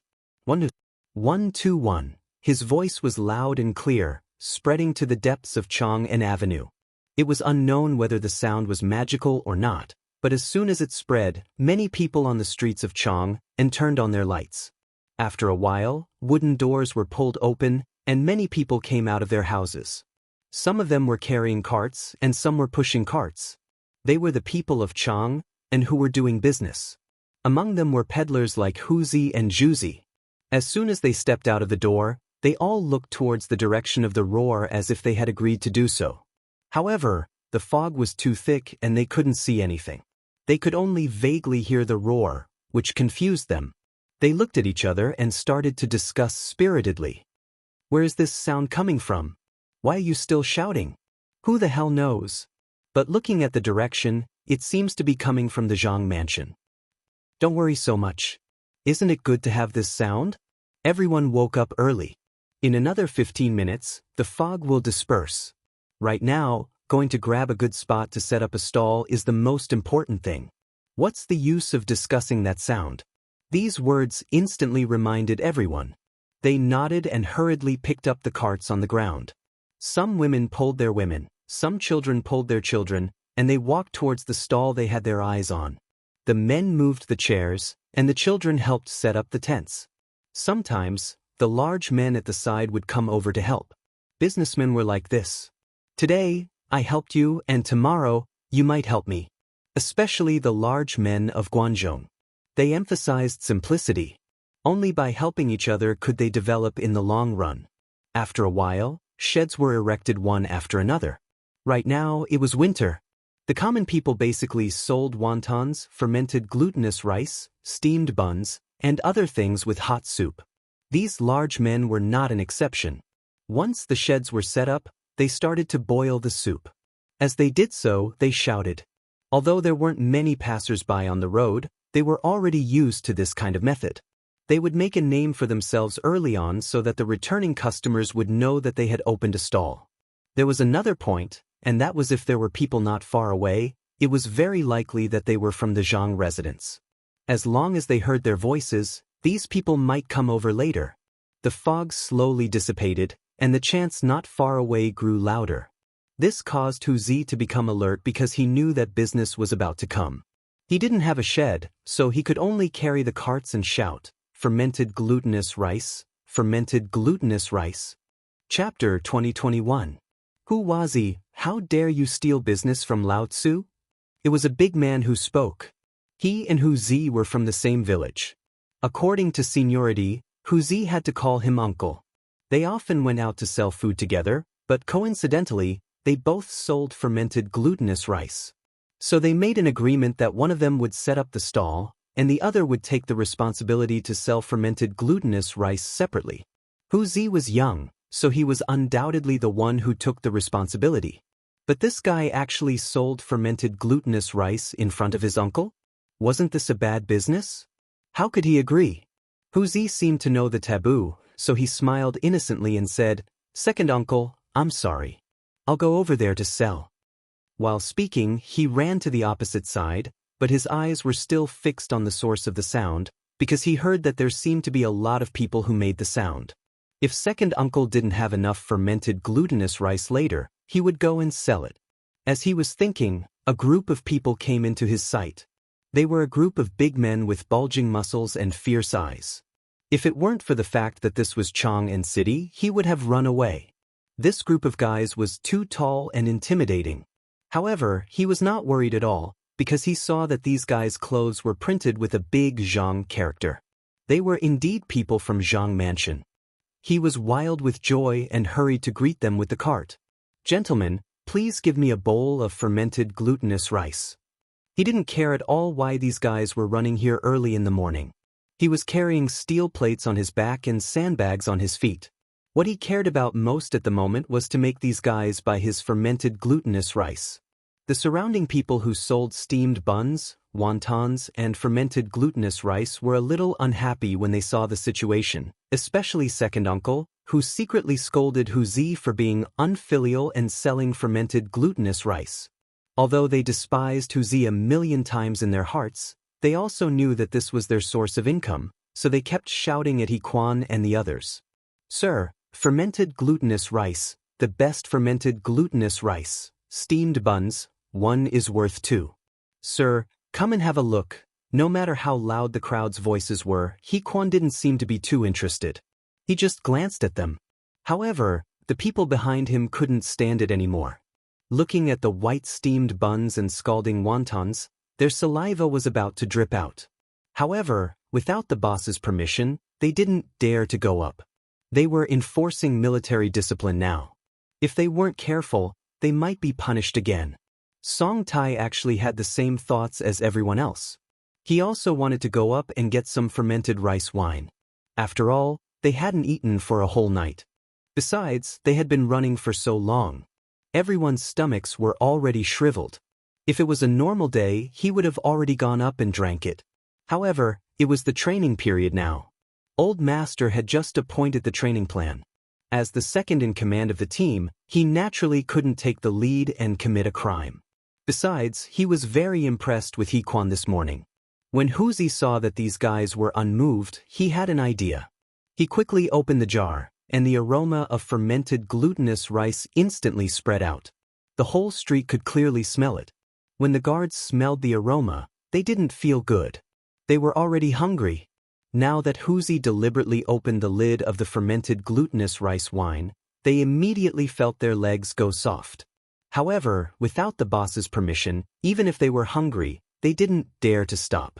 Thus, everyone looked at He Quan with a pleading face. He Quan suddenly trembled. He seemed to feel the burning gazes behind him. He secretly glanced at them. When he saw the pleading look on everyone's faces, he knew that these guys were really hungry. In fact, he was already hungry. However, as the leader of the team and also shouldered the heavy responsibility of Old Master, he felt that he couldn't be so reckless. At least, he had to respect the majority's wishes. Now that everyone was hungry, there was no harm in drinking a bowl. Thinking about it, he turned his head and glanced at the fermented glutinous rice wine in Wuxia's hand. The white glutinous rice wine came into view. He could clearly smell the fermented rice wine. He instantly felt saliva secreting in his mouth. Swallowing his saliva, he suddenly raised his head. Stop! Everyone was overjoyed and quickly stopped in their tracks. He Quan turned around and glanced at everyone. He said seriously, "Originally, this is training. We shouldn't be eating, but, all right. Great leader you see that all of us are starving. Why don't we eat first?" Song Tai couldn't stand it anymore. He looked at Wuxia's fermented glutinous rice wine and complained to He Quan. He was indeed hungry. He didn't think that this guy would let everyone eat. But if he wanted to eat, just eat. Why did he have to make such a long speech? Obviously, Song Tai's words attracted everyone's goodwill. They nodded and signaled He Quan to stop talking nonsense. Eating was the most important thing. After being snubbed, He Quan didn't waste any more time. He simply waved his hand. "Let's go eat." Everyone cheered. They didn't care about their impression of him and ran towards the stall. Chapter 2022. The vendors had been waiting for this moment. The wontons in the pot had already been put into the pot, and the fermented glutinous rice was almost heated up. Now that so many people had come, they immediately opened the pot. They set up chairs and stirred the food in the pot happily. "Dear guests, please wait for a moment. It will be ready soon. Come, please sit here. The fermented glutinous rice is here. 2 steamed buns." For a moment, the shouting spread through the streets of Chang. A large group of 50 people sat on the street. They drank the fermented glutinous rice and ate the steamed buns. At this moment, they had nothing else to ask for. Just as they were eating heartily, a scream came from not far away. "Hey, isn't this He Quan? Why you here? And Song Tai, why are you 2 old men here? Why is there such a large group?" He Quan and Song Tai looked in the direction of the voice and saw a group of 10 people slowly walking towards them. There were many old faces among them. They hurried to greet them. "Zhou Ji, Xianxia, why are you 2 here?" The man called Zhou Ji laughed and patted He Quan on the shoulder. He said, "I'm taking everyone down the mountain to buy something. What about you? Why are you bringing so many people? Are you here to drink fermented glutinous rice?" As he spoke, he glanced at the guards who were drinking fermented glutinous rice with a trace of contempt. In fact, he knew these people. They used to be soldiers together. After they retired, they were assigned to work under Zhang Feng. He was a guard at the academy and thought that he was better than these guys in front of him. Indeed, people in this era had the view that all things were inferior and only education was superior. Guards at the academy were definitely better than guards at other places, not to mention those in the forging workshop and the textile factory. He Quan saw all this. Although he usually played with his brothers, he could not be looked down upon by this guy. He clapped his hands and glanced at Zhou Ji and the others contemptuously. "You know nothing. This is the training method that the master specially developed for us. He said that it would make us return to the peak of the army. It would be a piece of cake for us to defeat the general." "What?" Zhou Ji suddenly stood up from his stool and stared at He Quan with his eyes wide open. "Are you telling the truth?" He was also a soldier. He knew that retired soldiers would slowly become lazy and their strength would not be able to keep up with active soldiers. Therefore, he often thought about how to recover his strength. However, without the systematic training of the military camp, it was impossible. Now, this guy, He Quan, actually said that the old master could make people return to their peak. How could they not be excited? He had no doubts at all, because he believed that his master could definitely do it. What a joke, his master could even ascend to the heavens. How could he not be able to do such a small thing? How could this be? He Quan looked at Zhou Ji with a playful expression. He seemed to enjoy this feeling very much. He took off the steel plates on his body and waved the sandbag on his leg. With a proud expression, he said, "Open your dog eyes and look. This is Master's secret weapon." What? Zhou Ji stared at the thing in front of him with his eyes wide open. He used to be a soldier and had seen people train while wearing sandbags, but he had never seen anyone train while wearing steel plates. Could it really be the Master's secret weapon? He could not help but suck in a breath of cold air. If he could get this secret weapon or join He Quan and the others, he might be able to return to his peak. Thinking about this, he changed his attitude and said with a pleading expression, "He Quan, we are all good brothers. Tell us about your training methods." These words also reminded the people behind him. They were still immersed in the Master's training methods. Now that they heard Zhou Ji's words, they instantly understood. That's right, since the Master's training methods were so powerful, he should also give them a copy. They all looked at He Quan and begged, "He Quan, no, big brother He, ancestor He, can you tell us about the Master's training methods?" He Quan had a proud smile on his face. He thought to himself, "Who told you to look down on Lao Tzu just now? Why are you kneeling and licking his boots now?" In fact, there was a moment when he wanted to tell them about the training methods. Firstly, he wanted to take down these people's arrogance. Secondly, he wanted them to have a taste of this bitter training method. But on second thought, this was the training method that the Master had made for the guards of the Zhang residence. Why should he tell them about it? Moreover, these people were not good people. When he was a soldier, they bullied him a lot. So, he could not tell them about it. Thinking about this, he glanced at the guards of the Zhang residence. Then he looked at Zhou Ji and said proudly, "It's not that I don't want to tell you, but this is the Master's method. We cannot reveal it. Moreover, the Master is going to Jiangnan soon." What? The Master is going to Jiangnan? The people behind Zhou Ji all exclaimed. This could be said to be the most important news they had heard. The Master was going to Jiangnan? No wonder the Master wanted to train these people. This was probably to prepare for his trip to Jiangnan. Chapter 2023. But why didn't their master tell them that he was going to Jiangnan? Couldn't they protect their master? Their competitive hearts were born one by one. At this moment, they had already decided to learn this training method. Even if it wasn't for themselves, they had to do it for their master. What if their master went to Jiangnan without anyone to protect him? He Quan didn't know this and was still bragging. "Master is going to Jiangnan. When he goes, we have to guard." The stall owners next to him were shocked when they heard this and quickly discussed it with the people around them. Just now, the guard of Zhang Mansion said that Prince Zhang is leaving? Yes, I also heard about it. Why do you think Prince Zhang is going to Jiangnan? I heard that it's for some perfume. I wonder when he's leaving?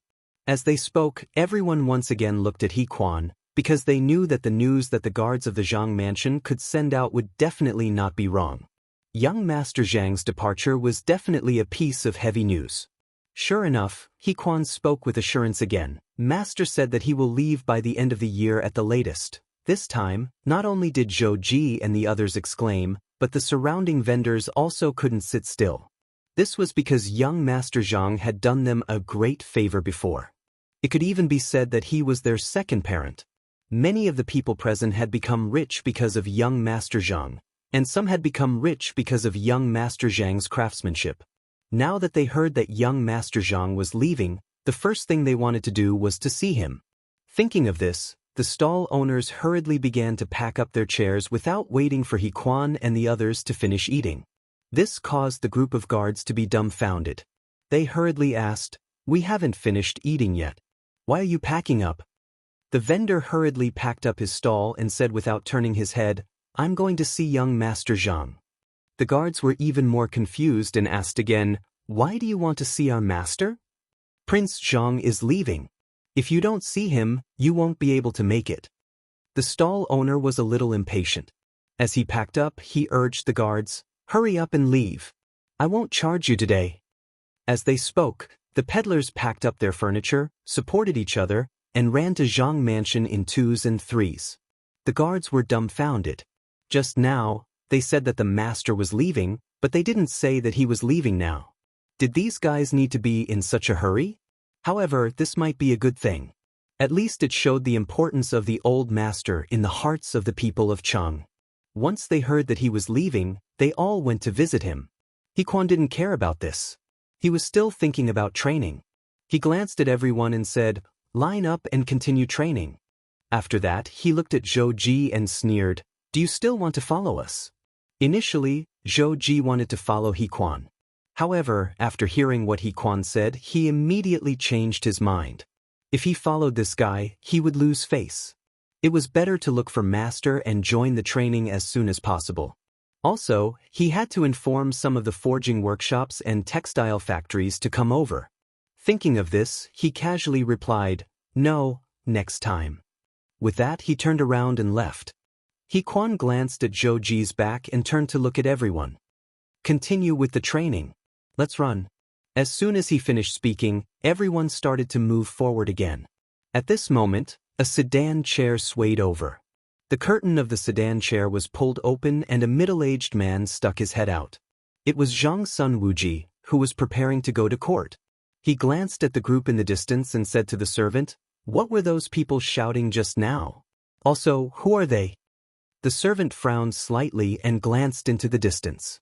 After a long time, he said, "Master, they seem to be from Zhang Mansion. As for the number they were shouting, it seemed to be 1212121. Zhang Mansion's people?" Zhang Sun Wuji frowned and stroked his beard. He muttered to himself, "What is this Fengzi up to now?" He thought for a while but still couldn't figure it out. He waved his hand and said, "Let's go to court." The servant nodded and looked deeply at the departing figure. Then, he ordered the sedan chair bearers to go to the palace. There were no obstacles along the way. Zhang Sun Wuji soon arrived at the palace. At this moment, quite a number of imperial officials were already waiting outside the main hall. Zhang Sun Wuji went up to exchange some pleasantries with Wei Zheng and the others. A moment later, the door was pulled open. A strong man stood at the door and shouted with a sharp voice, "All officials present for an audience." The officials didn't hesitate and walked to the main hall together. As soon as they stood still, Li Shimin walked out in his dragon robe. He sat on the dragon throne and looked down at the officials. "Officials, I have something to report." A grand scribe bowed and came forward. "Your Majesty, recently the military supplies have run out. Your Majesty, please allocate more supplies. In addition, a lot of military equipment is damaged. Your Majesty, please send people to repair it." Hearing these things that required money, Li Shimin felt a headache. Originally, the Tang dynasty was considered rich, but when money was used on the military, it felt like no amount of money was enough. Food, clothes, daily necessities, and so on, everything was several times more expensive than the expenses of ordinary people. However, he couldn't refuse. He had to bite the bullet and replied, "For the supplies, go to the Ministry of Revenue. For the equipment, go to the Ministry of Works." Chapter 2024. Speaking of this, he suddenly remembered something. He asked the Ministry of Works to repair the burned West Market and East Market in Chang and City. He wondered how they were doing. Thinking of this, he glanced at the officials. "Where is the Minister of Works?" As soon as he finished speaking, a man in his 50s stood up. He was the Minister of Works, Duan Lun. Duan Lun stepped forward and bowed. "Your Majesty, I am here." Li Shimin nodded slightly and said seriously, "Minister Duan, I suddenly remembered something. How is the West Market and East Market that I asked you to repair?" The corner of Duan Lun's mouth twitched. Last time when the West Market and East Market of Chang and City were burned, His Majesty did order the Ministry of Works to repair them. But how could the Ministry of Works have the money to repair them? So it had been delayed until now. Why did His Majesty suddenly think of this? It was all because of the Grand Scribe. If he had not reported, why would His Majesty suddenly think of this? Thinking of this, he turned around and glared at the Grand Scribe. The poor Grand Scribe was confused. He did not know what had happened. He had only reported some military matters. Why was the Minister of Works glaring at him? Although he was confused, he did not dare to say anything. Because Duan Luan's position was higher than his, he could only put on a smiling face. Duan Luan was even angrier. He thought the Grand Scribe was laughing at him. He was so angry that he could guarantee that if it were not for the court, he would have beaten this guy up. But at this moment, Li Shimin's dignified voice sounded again. Minister Duan, why are you not saying a word? Duan Luan was shocked. He slowly turned his head and looked at Li Shimin with trembling eyes. He did not know what to say. Li Shimin seemed to have noticed something. He frowned and said with dissatisfaction, Minister Duan, have you not repaired them? Hearing this, Duan Luan's legs went weak. He did not care about anything else. He quickly knelt on the ground and shouted, Your Majesty, please forgive me. Seeing this, the other Ministry of Works officials behind him did not dare to hesitate. They quickly knelt on the ground and begged for forgiveness. As expected, Li Shimin sneered. These bastards really did not repair them. No wonder he dallied for so long. He snorted and said, Why wasn't it repaired? Duan Luan didn't reply immediately. Instead, he secretly glanced at Dai Zhou. Dai Ren shuddered, feeling a bad premonition, but he couldn't put his finger on it, so he coughed twice and pretended to be calm. On the other hand, Duan Luan trembled as he raised his head to look at Li Shimin. He said softly, Your Majesty, it's not that the Ministry of Works doesn't want to repair it. It's just that we don't have the money or the workers. No money? No workers? Li Shimin's mouth twitched. He felt that his intelligence had been insulted. He could believe that the Ministry of Works did not have money, but how could they not have workers? Then what was the use of such a large Ministry of Works? He suddenly stood up and glared at Duan Luan. Duan Luan, do you think I'm easy to fool? How could the Ministry of Works not have money? What was even more ridiculous was that there were no workers. Do you know what the crime of deceiving the monarch is? This subject doesn't dare to deceive the monarch. Duan Luan broke out in cold sweat and his legs began to tremble. Your Majesty, the Ministry of Works has been repairing the inside and outside of the palace, as well as the barracks, the residences of the emperors and ministers. Normally, they should receive a lot of money, but there are still many debts that haven't been settled. This is why they can't make ends meet. The Ministry of Works has long run out of money to repair the west and east markets. Li Shimin was startled. He didn't think that there would be such a thing.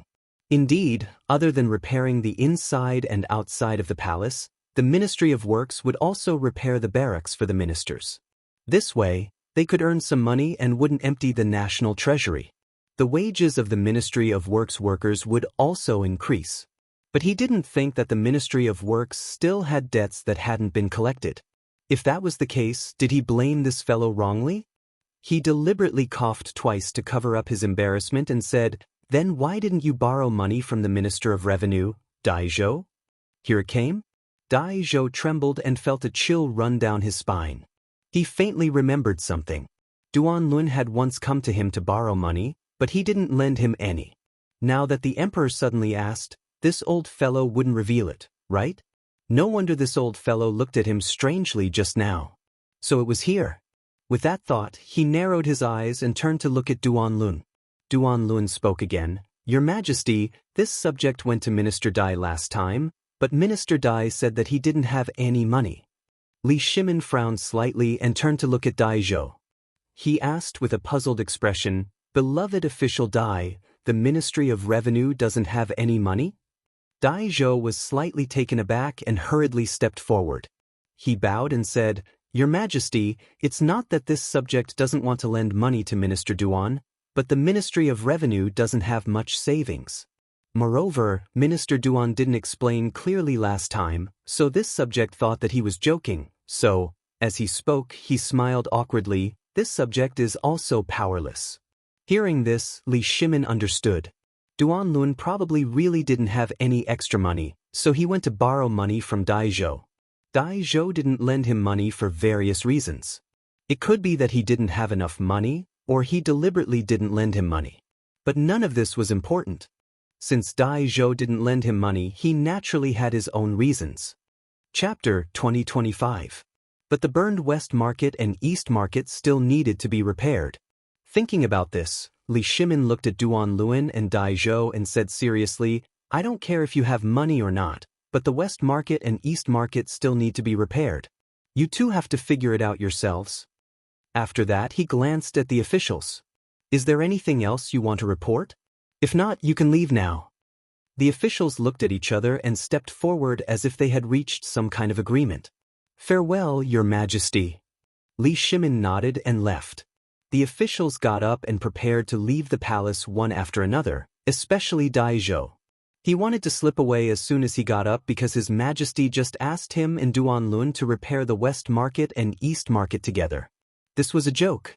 He was the Minister of Revenue, not the Ministry of Works. He was not that stupid to ask him to participate in this for money. Thinking about this, he quickened his pace. But at this moment, he heard a voice behind him. Minister Dai. The voice made Dai Zhou's heart jump. He knew it was his enemy Duan Lun without looking. Even though he wanted to leave as soon as possible, he had to turn around and smile. Minister Duan, what's the matter? Duan Luan's mouth twitched. He cursed this old man in his heart. Just now, His Majesty said that he wanted to repair the West Market and East Market. Now he was asking what was the matter? But on second thought, he could understand this guy. Because the Ministry of Works often repaired things, he didn't have enough money or owed money. So he went to the Ministry of Revenue to borrow money. In the past, Dai Zhou welcomed him with a good face and would lend him some money. Now that he went frequently, he was lucky not to be scolded. But now it was His Majesty's order. He didn't believe that this guy wouldn't pay. Thinking about this, he sneered and said, Minister Dai, you can't just leave like this. His Majesty just asked us to repair the West Market and East Market. Hearing that he needed money, Dai Zhou's face fell. The Ministry of Revenue had allocated a lot of money to support the Battle of Xianxia. He didn't lend money to this old man last time, and he was still holding a grudge. Dai Zhou waved his sleeve and said angrily, No money. You? Duan Lun pointed at Dai Zhou, his face flushed red, unable to speak. The last time he went to borrow money from these old fellows, they didn't give him any face. Originally, he thought that since His Majesty had given the order this time, he should be able to borrow money. Who would have thought that this fellow would still be so stingy? He said angrily, This time, it was His Majesty who ordered you to find a way to repair the Eastern and Western markets.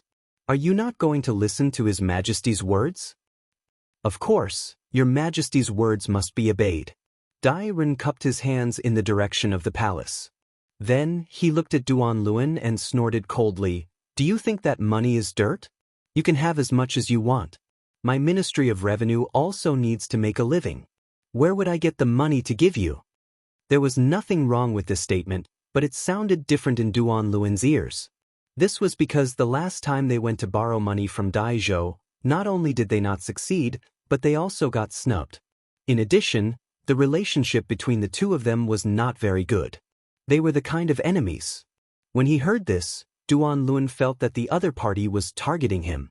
He immediately strode forward and pointed at Dai Zhou's nose and scolded, Dai Zhou, Minister Duan, shut up. Zhang Sun Wuji quickly stepped forward. He was about to leave the palace, but when he heard these two fellows arguing, he had to come back. After pulling Duan Luan down, he said with a serious face, Minister Duan, isn't it just money? Why are you arguing? He also heard it clearly in the imperial court just now. It was nothing more than the matter of repairing the eastern and western markets. Duan Luan flicked his sleeves and suppressed the anger in his heart. He looked at Zhang Sun Wuji seriously, Lord Zhang, you don't know. This fellow Dai Zhou is unwilling to pay for the repairs. Just now, His Majesty clearly asked me to repair with him, but this fellow is unwilling to pay at all. All right, Zhang Sun Wuji patted Duan Luan's shoulder, then looked at Dai Zhou and said with a serious face, Minister Dai, why are you unwilling to pay? This is what His Majesty said before. Have you forgotten? Dai Zhou smiled bitterly, Lord Zhang, it's not that I'm unwilling to pay, but the Ministry of Revenue doesn't have much money to begin with. In addition, we support the Battle of Xianxia. How can we have extra money to repair the eastern and western markets? Aren't you making things difficult for me? When Zhang Sun Wuji heard this, he frowned slightly. He had once been the Minister of Revenue and naturally knew about the situation in the Ministry of Revenue. He could guess whether Dai Zhou was telling the truth or not. In history, wars were the most costly, especially the Battle of Chiuzi. Thinking, he turned to look at Duanlun. Minister Duan, what do you think? Duanlun didn't answer. He just thought that this fellow Dai Zhou was unwilling to pay, but after listening to the conversation between Zhang Sun Wuji and Duanlun, he found that he could understand Dai Zhou a little.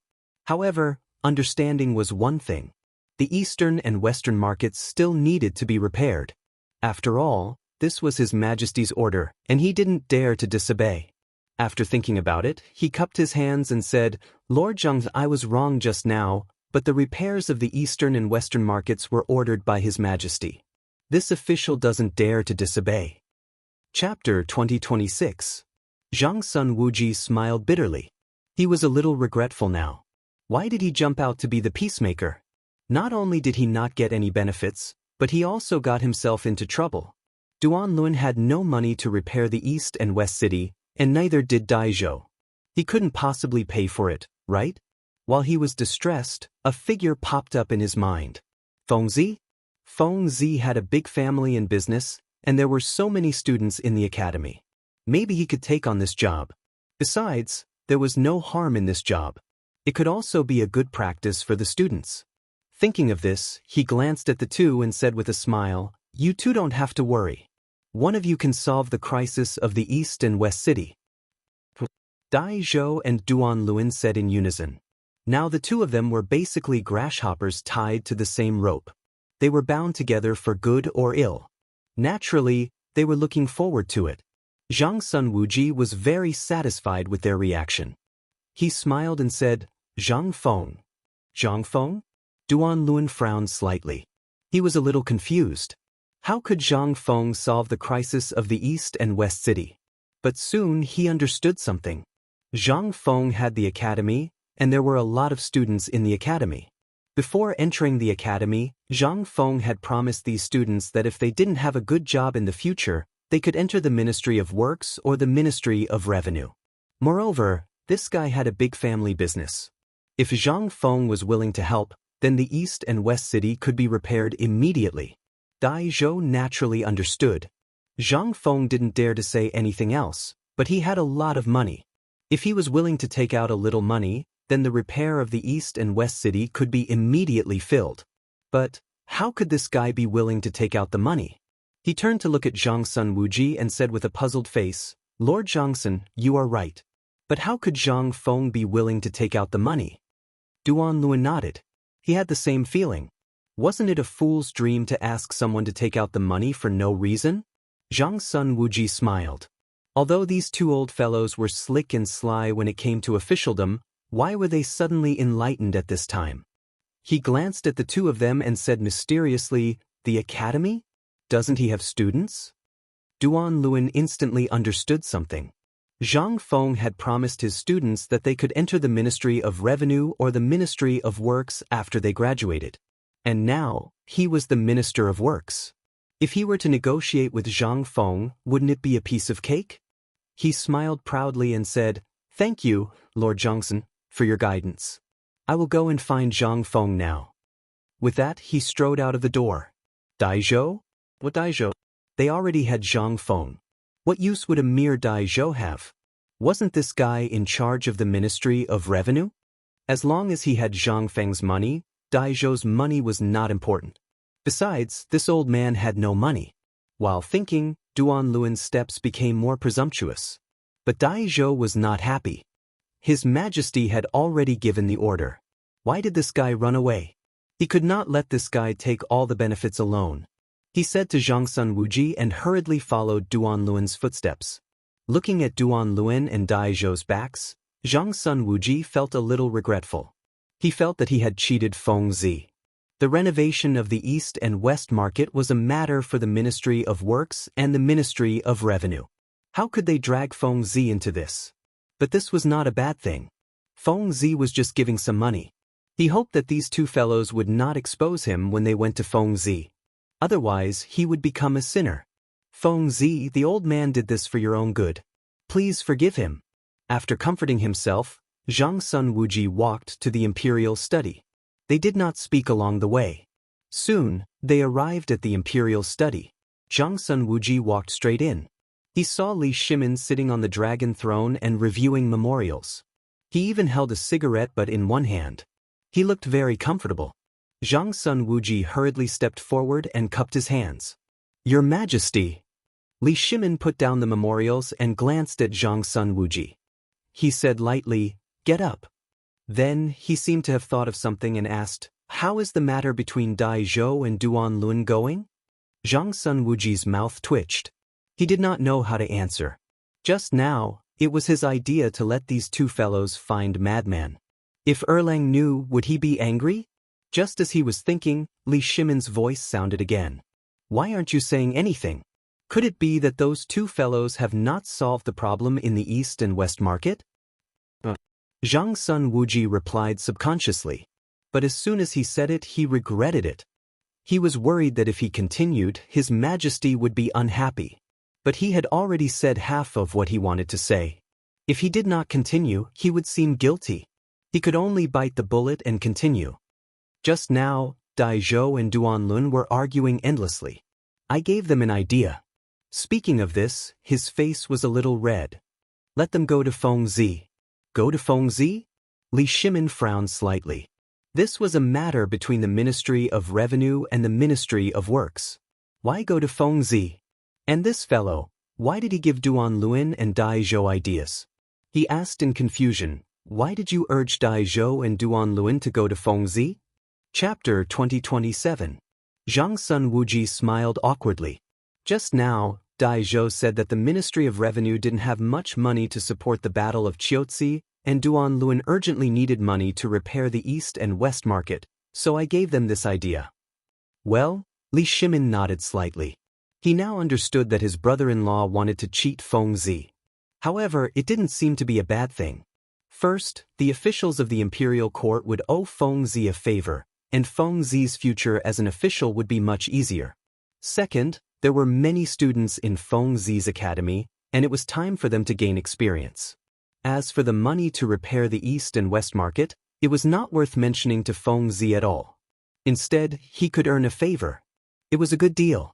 It seemed that Zhang Sun Wuji cheated Fengzi, but in fact, Fengzi made a lot of money. In this case, there was nothing to blame. Thinking of this, he smiled and said, "You did the right thing. Don't blame yourself." Zhang Sun Wuji didn't recover for a while. He thought that he might be scolded if he told Li Shimin about this matter. He didn't expect that not only was he not scolded, but he was also praised. This was really a pleasant surprise. In fact, what he didn't know was that he thought that he was on the first level. Li Erlang might not like the idea of making a madman lose some money and then scold him. However, Li Erlang was on the second level. He didn't care about the money that Zhang Feng lost at all. He only cared about the repair of the East and West Market and the favor that the officials owed Fengzi. It should be known that a favor was much more important than money. Now that Li Shimin was not angry, he was relieved and said with a smile, "Thank you for your praise, Your Majesty. I did it for the sake of the Tang dynasty." Li Shimin nodded and didn't praise him much. He knew that his brother-in-law was arrogant and complacent sometimes. Then he changed the topic and said, "What has Fengzi been doing recently?" Hearing this, Zhang Sun Wuji's interest was instantly piqued. He smiled and said, "I really don't know what Fengzi has been doing recently. However, when I went to court this morning, I saw Fengzi's guards."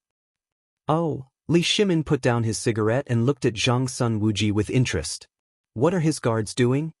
Zhang Sun Wuji stroked his beard as if he was thinking about something. After a while, he said, "I saw Fengzi's bodyguard running around Chang, an avenue. He was wearing steel plates and had sandbags tied to his feet. He was shouting some kind of chant that could be heard from 3 miles away." Li Shimin frowned, somewhat puzzled. He could understand running. It was nothing more than exercise. He could understand tying sandbags to his legs, but why did he have to tie steel plates to his body? She even had to chant? Why did this sound a bit like military training? However, it didn't seem like it. Soldiers didn't have the operation of tying steel plates. Fengzi was becoming more and more unfathomable. He looked at Zhang Sun Wuji in confusion. Do you know what Fengzi's guards are doing? I don't know. Zhang Sun Wuji shook his head and said with a puzzled expression, I only saw the guards when I went to court. I didn't ask. Li Shimin rolled his eyes at Zhang Sun Wuji, somewhat speechless. He was already in front of him, but he didn't know how to ask. However, this wasn't a bad thing. At least he knew what Fengzi was doing these days. He hadn't seen this guy for a few days. He could take this opportunity to see Fengzi. Thinking of this, he raised his head and glanced at Xiao Gizi. Xiao Gizi, change clothes and leave the palace. Xiao Gizi understood and took out plain clothes to wait for orders. Li Shimin stood up and changed clothes while saying to Zhang Sun Wuji, accompany me to see Fengzi later. Zhang Sun Wuji quivered and subconsciously wanted to refuse. This was because he had given Dai Zhou and Duan Lun some advice just now. If nothing unexpected happened, these two fellows should be on their way. If they were to bump into each other in the Zhang estate, it would be a little awkward. However, on second thought, Erlang's words made sense. This wasn't completely a bad thing. At least it would give the academy students a chance to gain experience. Perhaps Fengzi would thank him. After thinking about it, he decided to go. After all, Fengzi didn't eat people. After changing clothes quickly, Li Shimin and Zhang Sun Wuji got on the carriage and went to Zhang Mansion. However, they soon discovered something strange. Chang Avenue, which used to be packed with people, was deserted today. There were not even a few pedestrians on the road. What was even more strange was that there was no one in front of many vendors, leaving the food on the chairs. Many of the food had already been visited by sparrows. What was going on? Li Shimin turned to Zhang Sun Wuji and asked curiously, why is Chang Avenue like this? Could it be that thieves have looted it? This was the only possibility he could think of at the moment. Chang was usually crowded with people. Usually, it would take a few hours to go shopping. Moreover, the vendors in Chang valued their stalls more than their lives. How could they abandon their stalls now? There must be something wrong. Chapter 2028. But he still didn't know the reason. Faced with Li Shimin's question, Zhang Sun Wuji had a bad feeling. He looked around the street, and sure enough, it was deserted. Especially the glutinous rice wine stall. It was overturned. Glutinous rice wine? His eyes widened as if he remembered something. In the early hours of this morning, the guards of Zhang Mansion seemed to be drinking glutinous rice wine here. They also talked about some things in Zhang Mansion, including that madman was going to Jiangnan. Could it be the incident on Chang Avenue was related to Fengzi? Hiss! He gasped and turned to Li Shimin. He said carefully, Your Majesty, it might be related to Fengzi. Fengzi? Li Shimin frowned and asked in confusion, How is it related to Fengzi? Zhang Sun Wuji narrowed his eyes. In the early hours of this morning, I vaguely heard the guards of Zhang Mansion say that Fengzi was going to leave. Hearing this, Li Shimin seemed to understand something. Fengzi was going to leave, and then the people of Chang were going to see Fengzi. Now this was the only explanation. Otherwise, how could the scene on Chang Avenue be explained? But soon he felt something was wrong. If the people all went to Fengzi's house, would Fengzi be in danger? He turned to the coachman and said quickly, Speed up, hurry up. The coachman didn't hesitate. He waved his whip and the horses neighed. They went straight to Zhang Mansion. But not long after, the coachman said, Master, there's a jam in front. Li Shimin frowned and reached out to lift the curtain of the sedan chair. He saw that the roadside was crowded with pedestrians. There were peddlers, merchants, scholars, and even some child beggars. Almost everyone that could be seen in Chang was here. In their hands, there were things like eggs, pancakes, and books. It looked like they were there to deliver gifts. If only the old man had such a big crowd when he left. Zhang Sun Wuji stroked his beard and sighed from the bottom of his heart. Indeed, Fengzi was about to go to Jiangnan, and so many people had come. This was enough to show Fengzi's position among the common people. However, Li Shimin wasn't in the mood to lament about this. He rolled his eyes at Zhang Sun Wuji and asked, How do we get to the Zhang residence now? This, Zhang Sun Wuji smiled awkwardly and glanced outside the window. He turned to look at Li Shimin and said faintly, "There are so many people on the road now. I'm afraid that the carriage won't be able to pass through. It seems that we can only walk." Li Shimin frowned slightly. To be honest, he was not willing to walk. After all, he was used to having a high bed and soft pillow for a long time. He was still repulsed by the sudden need to walk through the crowd. However, looking at the current situation, he was afraid that he had to walk. He sighed and could only say, "Then let's walk. Let's look for the back door of the Zhang residence and enter from there." Zhang Sun Wuji nodded. He called the coachman and helped Li Shimin get off the carriage. Unexpectedly, as soon as they got off the carriage, a man bumped into them. Zhang Sun Wuji immediately became angry and roared, "Don't you have eyes? Why don't you look where you are going?" When the man saw that they were wearing silk, he knew that they were not to be trifled with. He put on a smile and said, "Gentlemen, I'm sorry. We are all going to the Zhang residence to see Prince Zhang. Please forgive us." How could Zhang Sun Wuji forgive him? He bumped into the emperor. His face darkened and he was about to continue cursing when Li Shimin's eyes narrowed and gave him a look. He instantly understood and could only stand to the side. Li Shimin smiled at the man and said, "Little brother, please don't take offense. My family servants are always like this.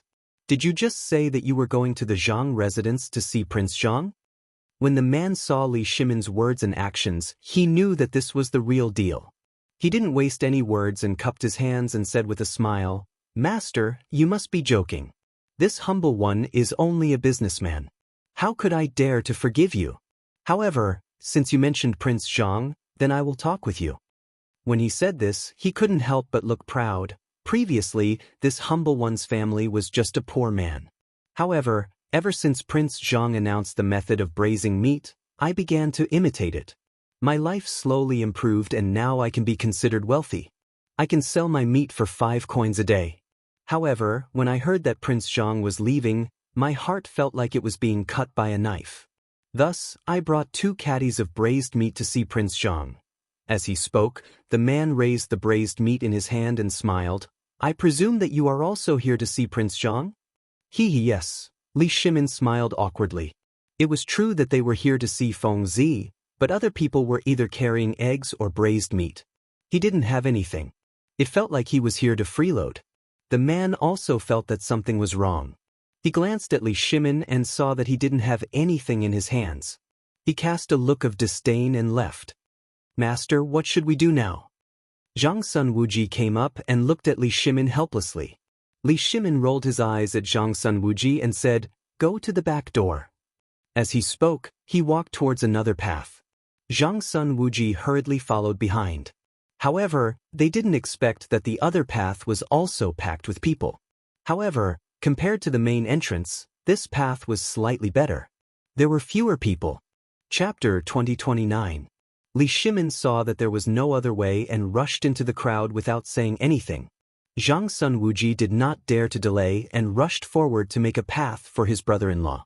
After a while, the two finally arrived at the door. The noise and curses were endless. Li Shimin could only turn a deaf ear and talk to the guard. "Where's your master?" "What did you say?" "I can't hear you." "Where's your master?" "Oh, he's at home." "Let me in." Fortunately, the guard recognized Li Shimin. Otherwise, who knew how much effort it would take? After entering the residence, the guard led Li Shimin to the main hall. As soon as he entered the main hall, he saw Zhang Feng sitting on a chair with a cigarette in his hand. He was smoking and looking very comfortable. Li Shimin quickly went forward and pulled Zhang Feng up. He shouted anxiously, "Fengzi, your door is in such a mess and you're still smoking here? Laoli, why are you here?" Zhang Feng looked at Li Shimin curiously. However, he soon realized that he was focusing on the wrong thing. He shook his sleeves and sat back on the chair. He said helplessly, "What can I do? I didn't want to leak the news, but I can't control people's mouths." Speaking of this, he snorted and said discontentedly, "The guards at home didn't keep their mouths shut. It's also my fault. I didn't explain it clearly to those guys. That's why people are blocking the door now." "You feel wronged?" Li Shimin raised his eyebrows and found it funny.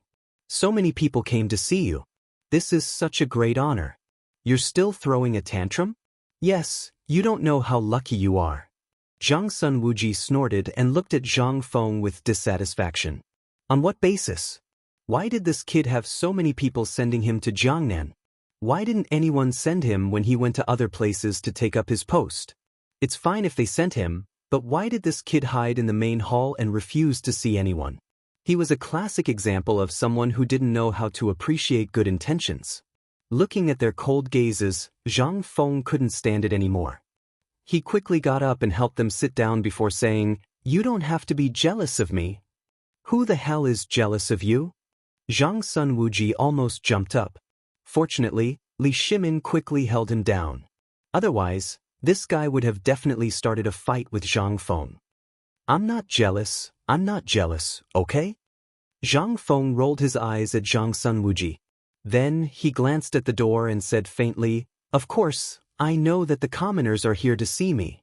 I also want to go out and meet everyone. It's just that there are too many commoners here. I heard that the door is blocked. If I go out now, wouldn't I be torn apart alive?" As he spoke, he sat down on the chair and took a deep puff of his cigarette before continuing, "I'd better stay at home and wait for the commoners to leave before going out." Nonsense. Li Shimin frowned and looked at Zhang Feng with dissatisfaction. The commoners came to see you because they have high hopes for you. Why are you hiding at home? Besides, there are so many commoners outside now. What if something happens? You should go out and meet the commoners, then dismiss them. Zhang Feng smiled awkwardly and didn't reply. In fact, he also wanted to dismiss the commoners, but he was worried that if he went out, the commoners' emotions would rise again. This way, the situation would be even more difficult to deal with. If someone died, it would be difficult to clean up.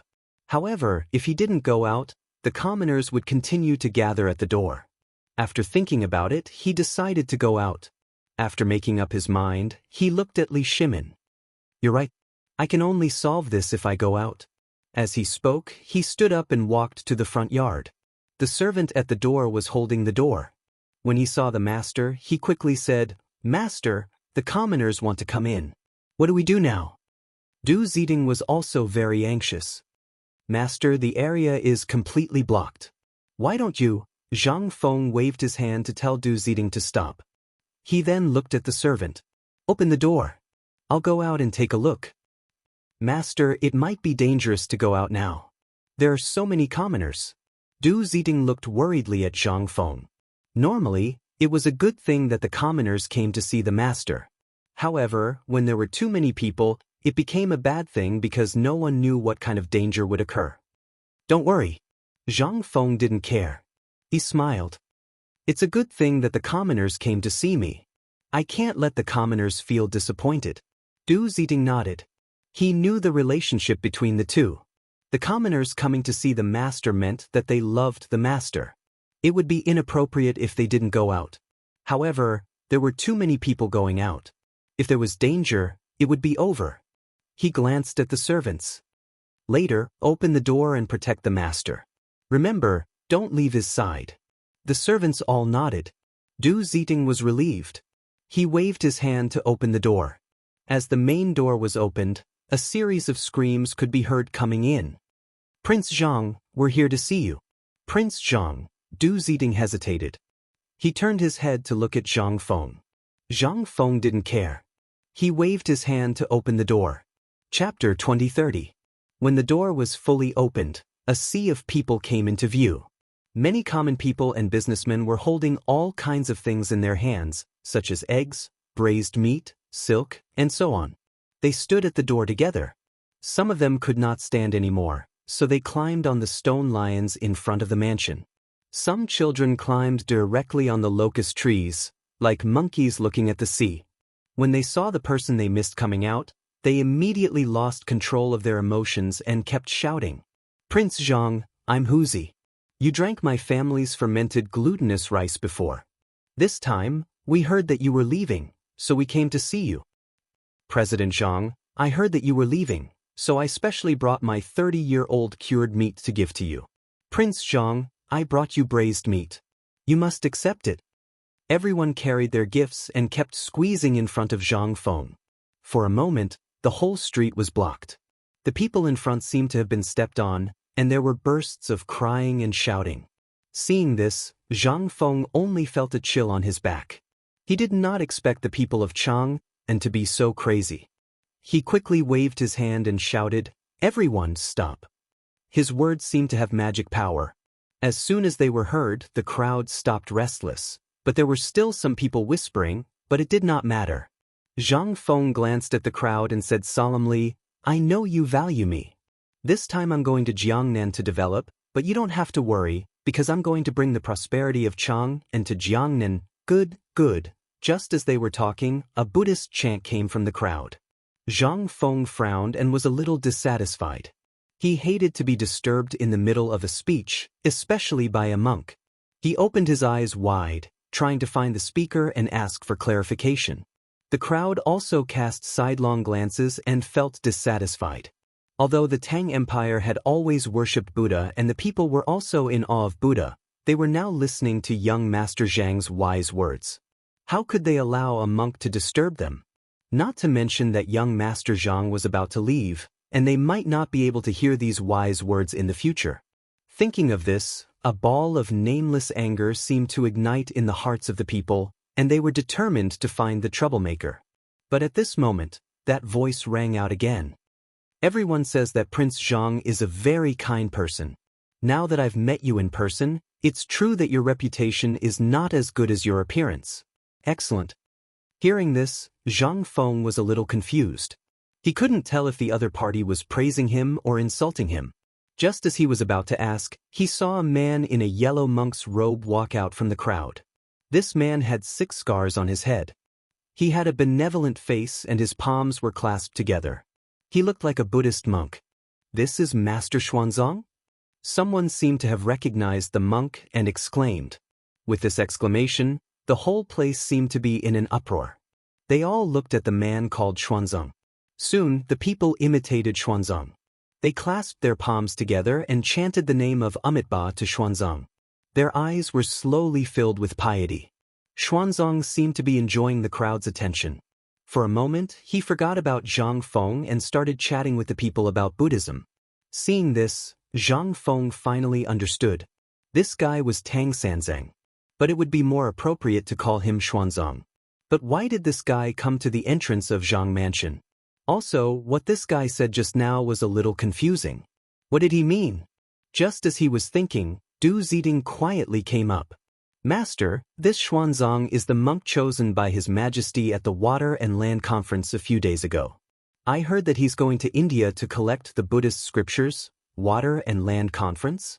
Zhang Feng was slightly taken aback and instantly understood something. Previously, due to the Chang and city incident, Li Shimin had no choice but to issue an edict and call for a Water and Land Conference. This Water and Land Conference was no doubt a springboard for Xuanzang. From then on, Buddhism in the Tang dynasty became more prosperous. The price was to go to India to collect the Mahayana Buddhist scriptures and use them to release more souls. Since it was a fact that Xuanzang was going to India, he couldn't let such a good resource go to waste. Now that India and the Tang dynasty were in a stalemate, if 1 or 2 spies were sent over, they might be able to obtain some top-secret information. And this spy must be Xuanzang. First of all, this guy was a monk. It would not be easy to arouse suspicion. Moreover, he had a very strong purpose this time, which was to obtain the Mahayana Buddhist scriptures. This purpose alone would allow him to avoid many interrogations in India. If this guy defected and became a professional spy of the Tang dynasty in India, then the odds of winning against India would be much higher. He would also be able to foresee the future. Thinking about this, he looked at Xuanzang and smiled maliciously. "Master Xuanzang, I've heard a lot about you." Xuanzang was chatting with his followers. When he heard someone calling him, he slowly turned around and faced Zhang Feng. He put his palms together and said indifferently, "Prince Zhang, I've heard a lot about you." Zhang Feng laughed in his heart. "Pretend? Go ahead and pretend for Lao Tzu. This Buddhist is so damn good at pretending." However, his face was still calm. He said lightly, "Master Xuanzang, since you've come to my humble abode today, Why don't you come in and let me be the host? Chapter 2031. Xuanzang smiled and nodded. Amitba. Young Master Zhang is a kind and benevolent man. You are a blessing to the people of Chang. It is my honor to be invited. How can I refuse? Xuanzang lifted his trousers and walked towards Zhang Mansion. Zhang Feng was overjoyed. He extended his hand and gestured for Xuanzang to enter. Xuanzang nodded and prepared to enter. However, the people behind him were a little unwilling. They came here to see Prince Zhang. Now that Xuanzang was here, Prince Zhang didn't say anything. How could they agree? So the crowd was in a mess again and started shouting. Prince Zhang, don't go. You haven't finished your words, Prince Zhang. The crowd was in high spirits and kept waving their hands. They were like the audience of a modern concert. However, Zhang Feng was not a singer. He turned his head and looked around at the crowd. He waved his hand and motioned for them to stop. Then he said seriously, Dear people of Chang, and I know that you love me very much. This time, I am going to Jiangnan to seek benefits for the Tang Empire. So don't worry and go home. After he finished speaking, the crowd was quiet for a moment.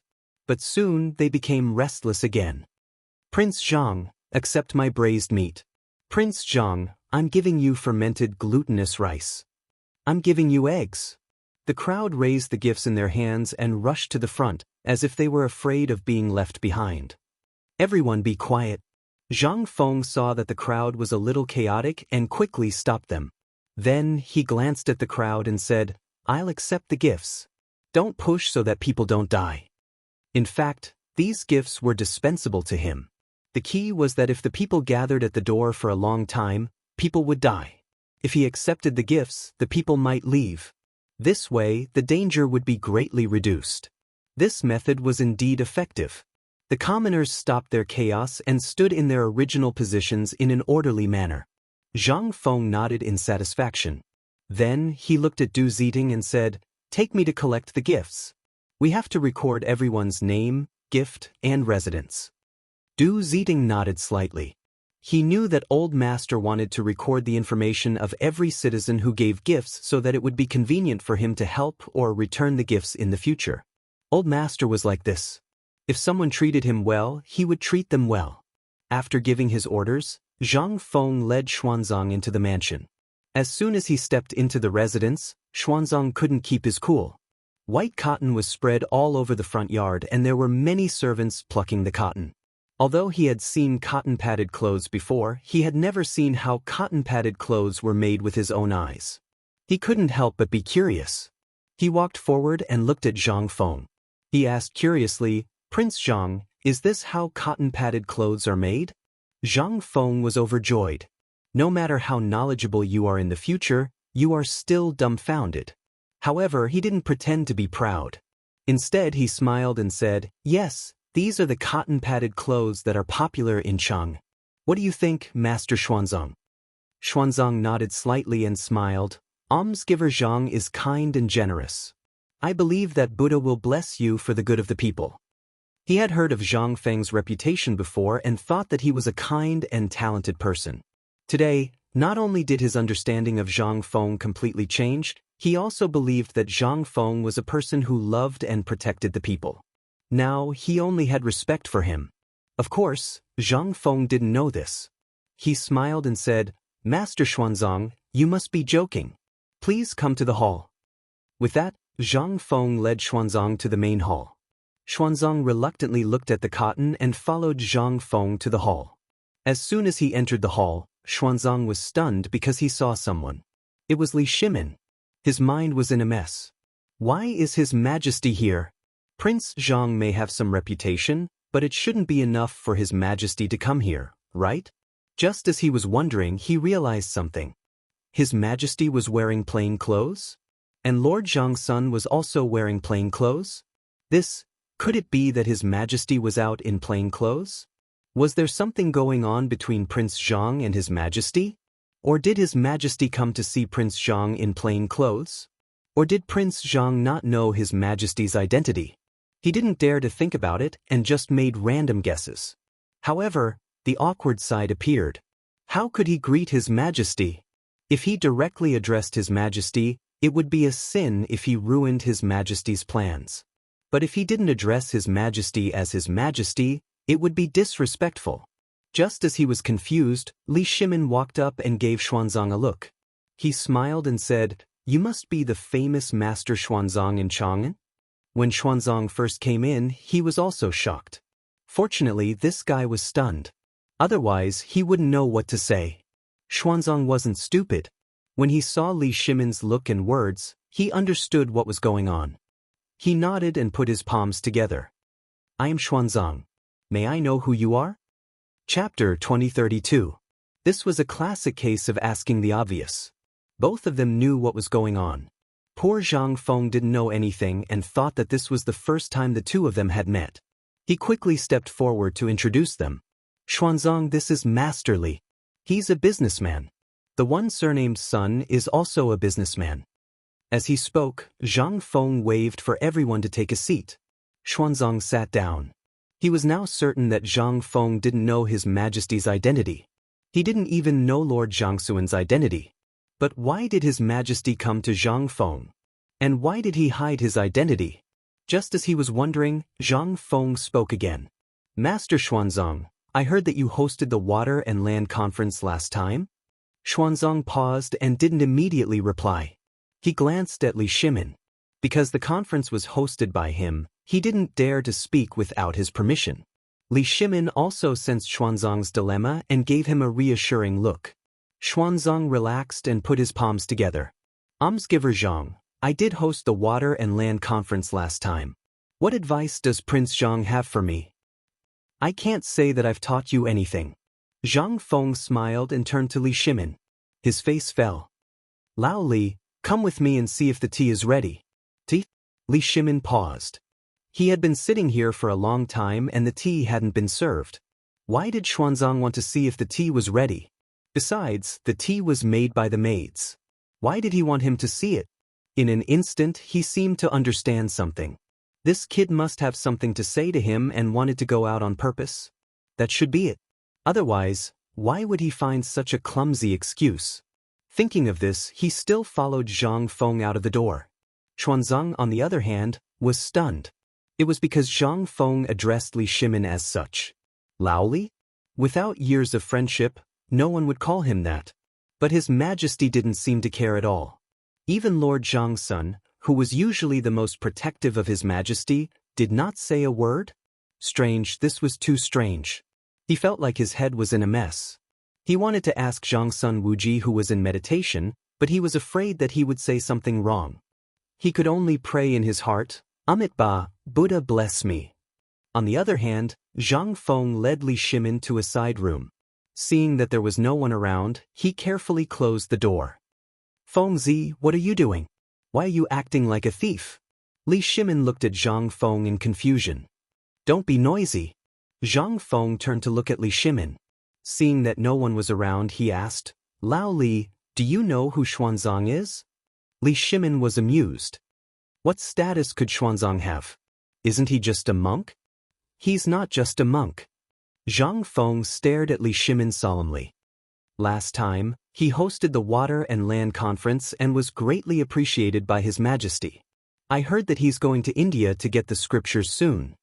Li Shimin was slightly stunned. Zhang Feng was well informed. Indeed, during the last Water and Land Conference, Xuanzang talked about Hinayana Buddhism and said that it could release the souls of the dead. This instantly attracted the attention of the people below the stage. The Tang dynasty worshipped Buddhism. With Xuanzang's lecture, the people quickly became restless. They all asked Xuanzang if he could release the living from their suffering. Xuanzang said that he needed the Mahayana Buddhism, and this Mahayana Buddhism was far away in India. The people naturally desired the Mahayana Buddhism, and they all petitioned Li Shimin. In response to the people's voices, Li Shimin ordered Xuanzang to go to India to get the Mahayana Buddhism. Originally, the Tang dynasty and India were in a stalemate. Whether or not they could get the scriptures was still uncertain. However, this method did indeed stabilize the people's hearts. Xuanzang was also willing to go to India. Both sides were happy. However, what Li Shimin couldn't figure out was that Feng Zi called him over just to talk about Xuanzang. What was there to talk about? He replied impatiently, yes, he hosted the Water and Land Conference. He'll probably go to India in half a month. What does this have to do with you? Of course it has nothing to do with me. Zhang Feng rolled his eyes at Li Shimin. Then, he glanced in the direction of India and said with a serious face, although it has nothing to do with me, it has something to do with the Tang dynasty. Think about it, what's the relationship between the Tang dynasty and India now? The Xuanzang is in India? Hearing this, Li Shimin suddenly understood. He didn't become the emperor only because of his strength. He also had wisdom that others couldn't match. Zhang Feng had only said half of it, but he had already understood the gist of it. Xuanzang was going to India. Now, the Tang dynasty and India were in a stalemate. To put it bluntly, they weren't on good terms. What if Xuanzang went to India to ask for information? This was undoubtedly the best help for the Tang dynasty. However, Xuanzang was a monk. How could he do such a thing? He looked at Zhang Feng with a puzzled face. Feng Zi, I understand what you're saying. But Xuanzang is a monk. Why would he be willing to work for you and me? Zhang Feng smiled confidently. Don't worry about that. I'll convince Xuanzang later. You just have to beat around the bush and say a few words for me. I promise I'll have a way. Chapter 2033. Li Shimin did not know what Zhang Feng was up to, but seeing how confident he was, he did not say anything. Furthermore, Xuanzang knew his identity. He believed that with his words, it would be easier for Xuanzang to betray him. He nodded. All right, I will act according to your wishes. Zhang Feng nodded, opened the door and walked towards the main hall. Xuanzang was still thinking about the relationship between Zhang Feng and Li Shimin. When he saw them return, he hurriedly stood up. Almsgiver Zhang, Almsgiver Li, you are back. Zhang Feng smiled. Please have a seat, venerable one. The tea will be served soon. Although making tea was an excuse, he could not just sit there and do nothing. That was why he ordered the servants to make tea when he came over. Xuanzang nodded and glanced at Li Shimin. Seeing that there was nothing wrong, he turned and sat down. He then looked at Zhang Feng and smiled. Almsgiver Zhang, I saw many cotton-padded clothes in the front yard. They must be in high demand. His face turned red. I have a presumptuous request. I wonder if Almsgiver Zhang could sell some to the monks of the Great Mercy Temple? To resist the cold? The Great Mercy Temple was where he cultivated. There were many pilgrims there. He could use some money to buy cotton-padded clothes. Hearing Xuanzang's words, Zhang Feng was overjoyed. He wanted to drink milk. The mother of his child was here. He was still thinking about how to get into the conversation with Xuanzang, but this guy came knocking on his door. As long as he gave the cotton-padded clothes to him, Xuanzang would owe him a favor. It would be easier to negotiate later. After making up his mind, he smiled and pretended to be a savior. Venerable Xuanzang, you are too kind. Although I am not a Buddhist, I am a Buddhist. Since the monks of the Great Mercy Temple need cotton-padded clothes, how can it be a transaction? I am willing to give them to the monks of the Great Mercy Temple. That being said, Lin Fan was overjoyed. If Xuanzang wanted cotton clothes, he must have a need for them. Lin Fan was lacking in everything but cotton clothes. If he gave these cotton clothes to Xuanzang, Xuanzang would definitely fall for it. Li Shimin despised Zhang Feng in his heart because he knew that this guy was full of nonsense. What did he mean by liking Buddhism? Who was he trying to fool? He had never seen this guy read a book about Buddhism. Moreover, he was so indulgent in meat and wine. Did he look like someone who loved Buddhism? However, he didn't expose Xuanzang. After all, he also hoped that Zhang Feng could fool Xuanzang so that he could go to India to gather information. As for the Mahayana Sutra, wasn't that simple? When India was destroyed, what Mahayana Sutra would they not have? He could even get his hands on top-grade sutras. Even if they couldn't destroy India, as long as Xuanzang was fooled, he would definitely be a thorn in India's side. After all, India worshipped Buddhism as their national religion. Who would suspect that a monk was a spy? However, this still depended on whether Feng Zi's mouth could fool Xuanzang, the foolish monk. With that thought, he looked at the two of them again. He saw that Xuanzang's eyes were slightly red. After listening to Zhang Feng's words, he instantly realized that this benefactor not only had a heart to save the world, but also had a heart to care for the common people. This was simply a blessing for Chang and the people of the world. However, he couldn't accept the cotton clothes. After all, he didn't deserve it. With that thought, he put his palms together and said with admiration, "Excellent. Benefactor Zhang's heart is indeed a blessing for the common people. However, I know that the cotton clothes are from Benefactor Zhang's family. It wasn't easy to make them, so I can't accept it easily. The Great Mercy Temple still has some money for incense. I will personally send it over." Zhang Feng's heart skipped a beat. This wasn't good.